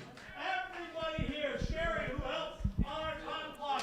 Everybody who helped make this a success. Let's shout out to play. All right, thank you to John Lehman. Next one, right now for our trophy presentation, Mr. Karl Boyd. Shane, obviously yesterday was a lot closer. I'm sure coming into today you thought it was going to be the same again. Obviously a bit shocked at the result in the end. I mean, I'm doing everything I can. My break wasn't really good at all. You know, every time I broke, I have to push out or have a tough shot. So, I mean, I kind of gave it up. Yeah, in the end, we seen you going head on. Before the match, obviously, when it was announced you was going to be playing Fedor, did you feel like, obviously, we know he's got such a good cut break, do you feel like that would be tough to fade or not? No, I mean, the way he was breaking, you know, I think he only had like 4 push-out in the whole match. So that just tells you the whole lot of difference. You know, he's the better player overall. So hat down to him, pretty much. But thank you for having the event and making it happen, and go from there. Yeah, how much have you enjoyed playing in this kind of setting? Obviously, you've played in big arenas, in pool rooms, you've been involved in some of the biggest matches in the world. What's it like been playing in this setting? Yeah, I mean, it's tough. You know, there's a lot of young players out there, you know, playing better. So I'm still trying to, you know, get better and better. But I still got a lot of work to do, and this is part of the process. You know, when you lose, then you have to try to figure out a way to get better. And that's just the way it goes. So. Shane Van Boening, one of the best champions in the sport and one of the hardest workers. Shane Van Boening. Fedor, the younger man of the two, many people felt like you was going to get the job done. Obviously, yesterday, you look like a different player today. What was the difference? Well, like Shane said, the break was the difference. I think I was having a better layouts after the break. I figured it out. I made the one a lot. And, I mean, it helped that Shane kind of gave up too. So, but yeah, the break was the main difference, I think. Yeah, but today in the balls, you didn't really miss a lot of balls, did you? You know, you're still playing like another race to 25. It's a lot of pool. Did you feel like you was a lot more clinical today? I mean, it felt like I was kind of free stroke and everything. I felt like I didn't have anything to lose, so I just played better a little bit, but I still missed balls. Maybe you didn't see it. What's it like playing in this room? Obviously, I asked Shane the same question. You know, coming to Anderson, South Carolina with this setting, did it feel a little different yesterday? Was it just a case of getting used to it on day two? Well, obviously, it's a little bit different. You know, we don't get to play long races like this. We play once a year, twice a year, maybe. So definitely hats off to Hilltop for putting this match together. But yeah, like I said, it's different, and I enjoy those long races a lot better than playing tournaments because I can always come back, and doesn't matter what the score is. Hopefully we do it again. Last question before we do the trophy presentation. Obviously, you've won. You're going to stay on the table. Anybody you want? Yeah, Yap, Ruiz, Kachi, who else? Viado, Chua. Line them up. That's what he's saying. Right, it's time for our trophy presentation. Without the help of and the idea of these two guys that are going to come in the arena, putting this King of the Hill event together, Stephen Tucker, Joe Furtado. What about a round of applause for these two guys? Everything has been first class. Thank you, guys. Our runner-up, the 5-time US Open champion, a legend of the game, the South Dakota kid, Shane Van Boening.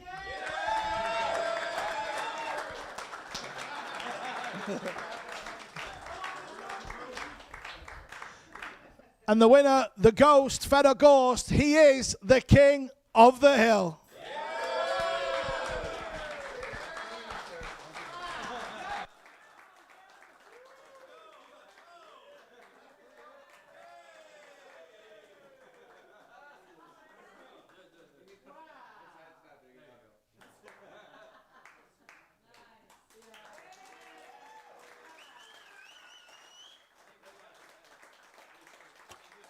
Okay, everybody, that is the conclusion. I wanted to thank everyone for tuning in. We are grateful. We'll have some information coming soon. Thank you so much to Hilltop Promotions, Q Armor, Railbirds TV, Joe Tucker, Stephen Tucker, and most importantly, thank you to everyone who tuned in.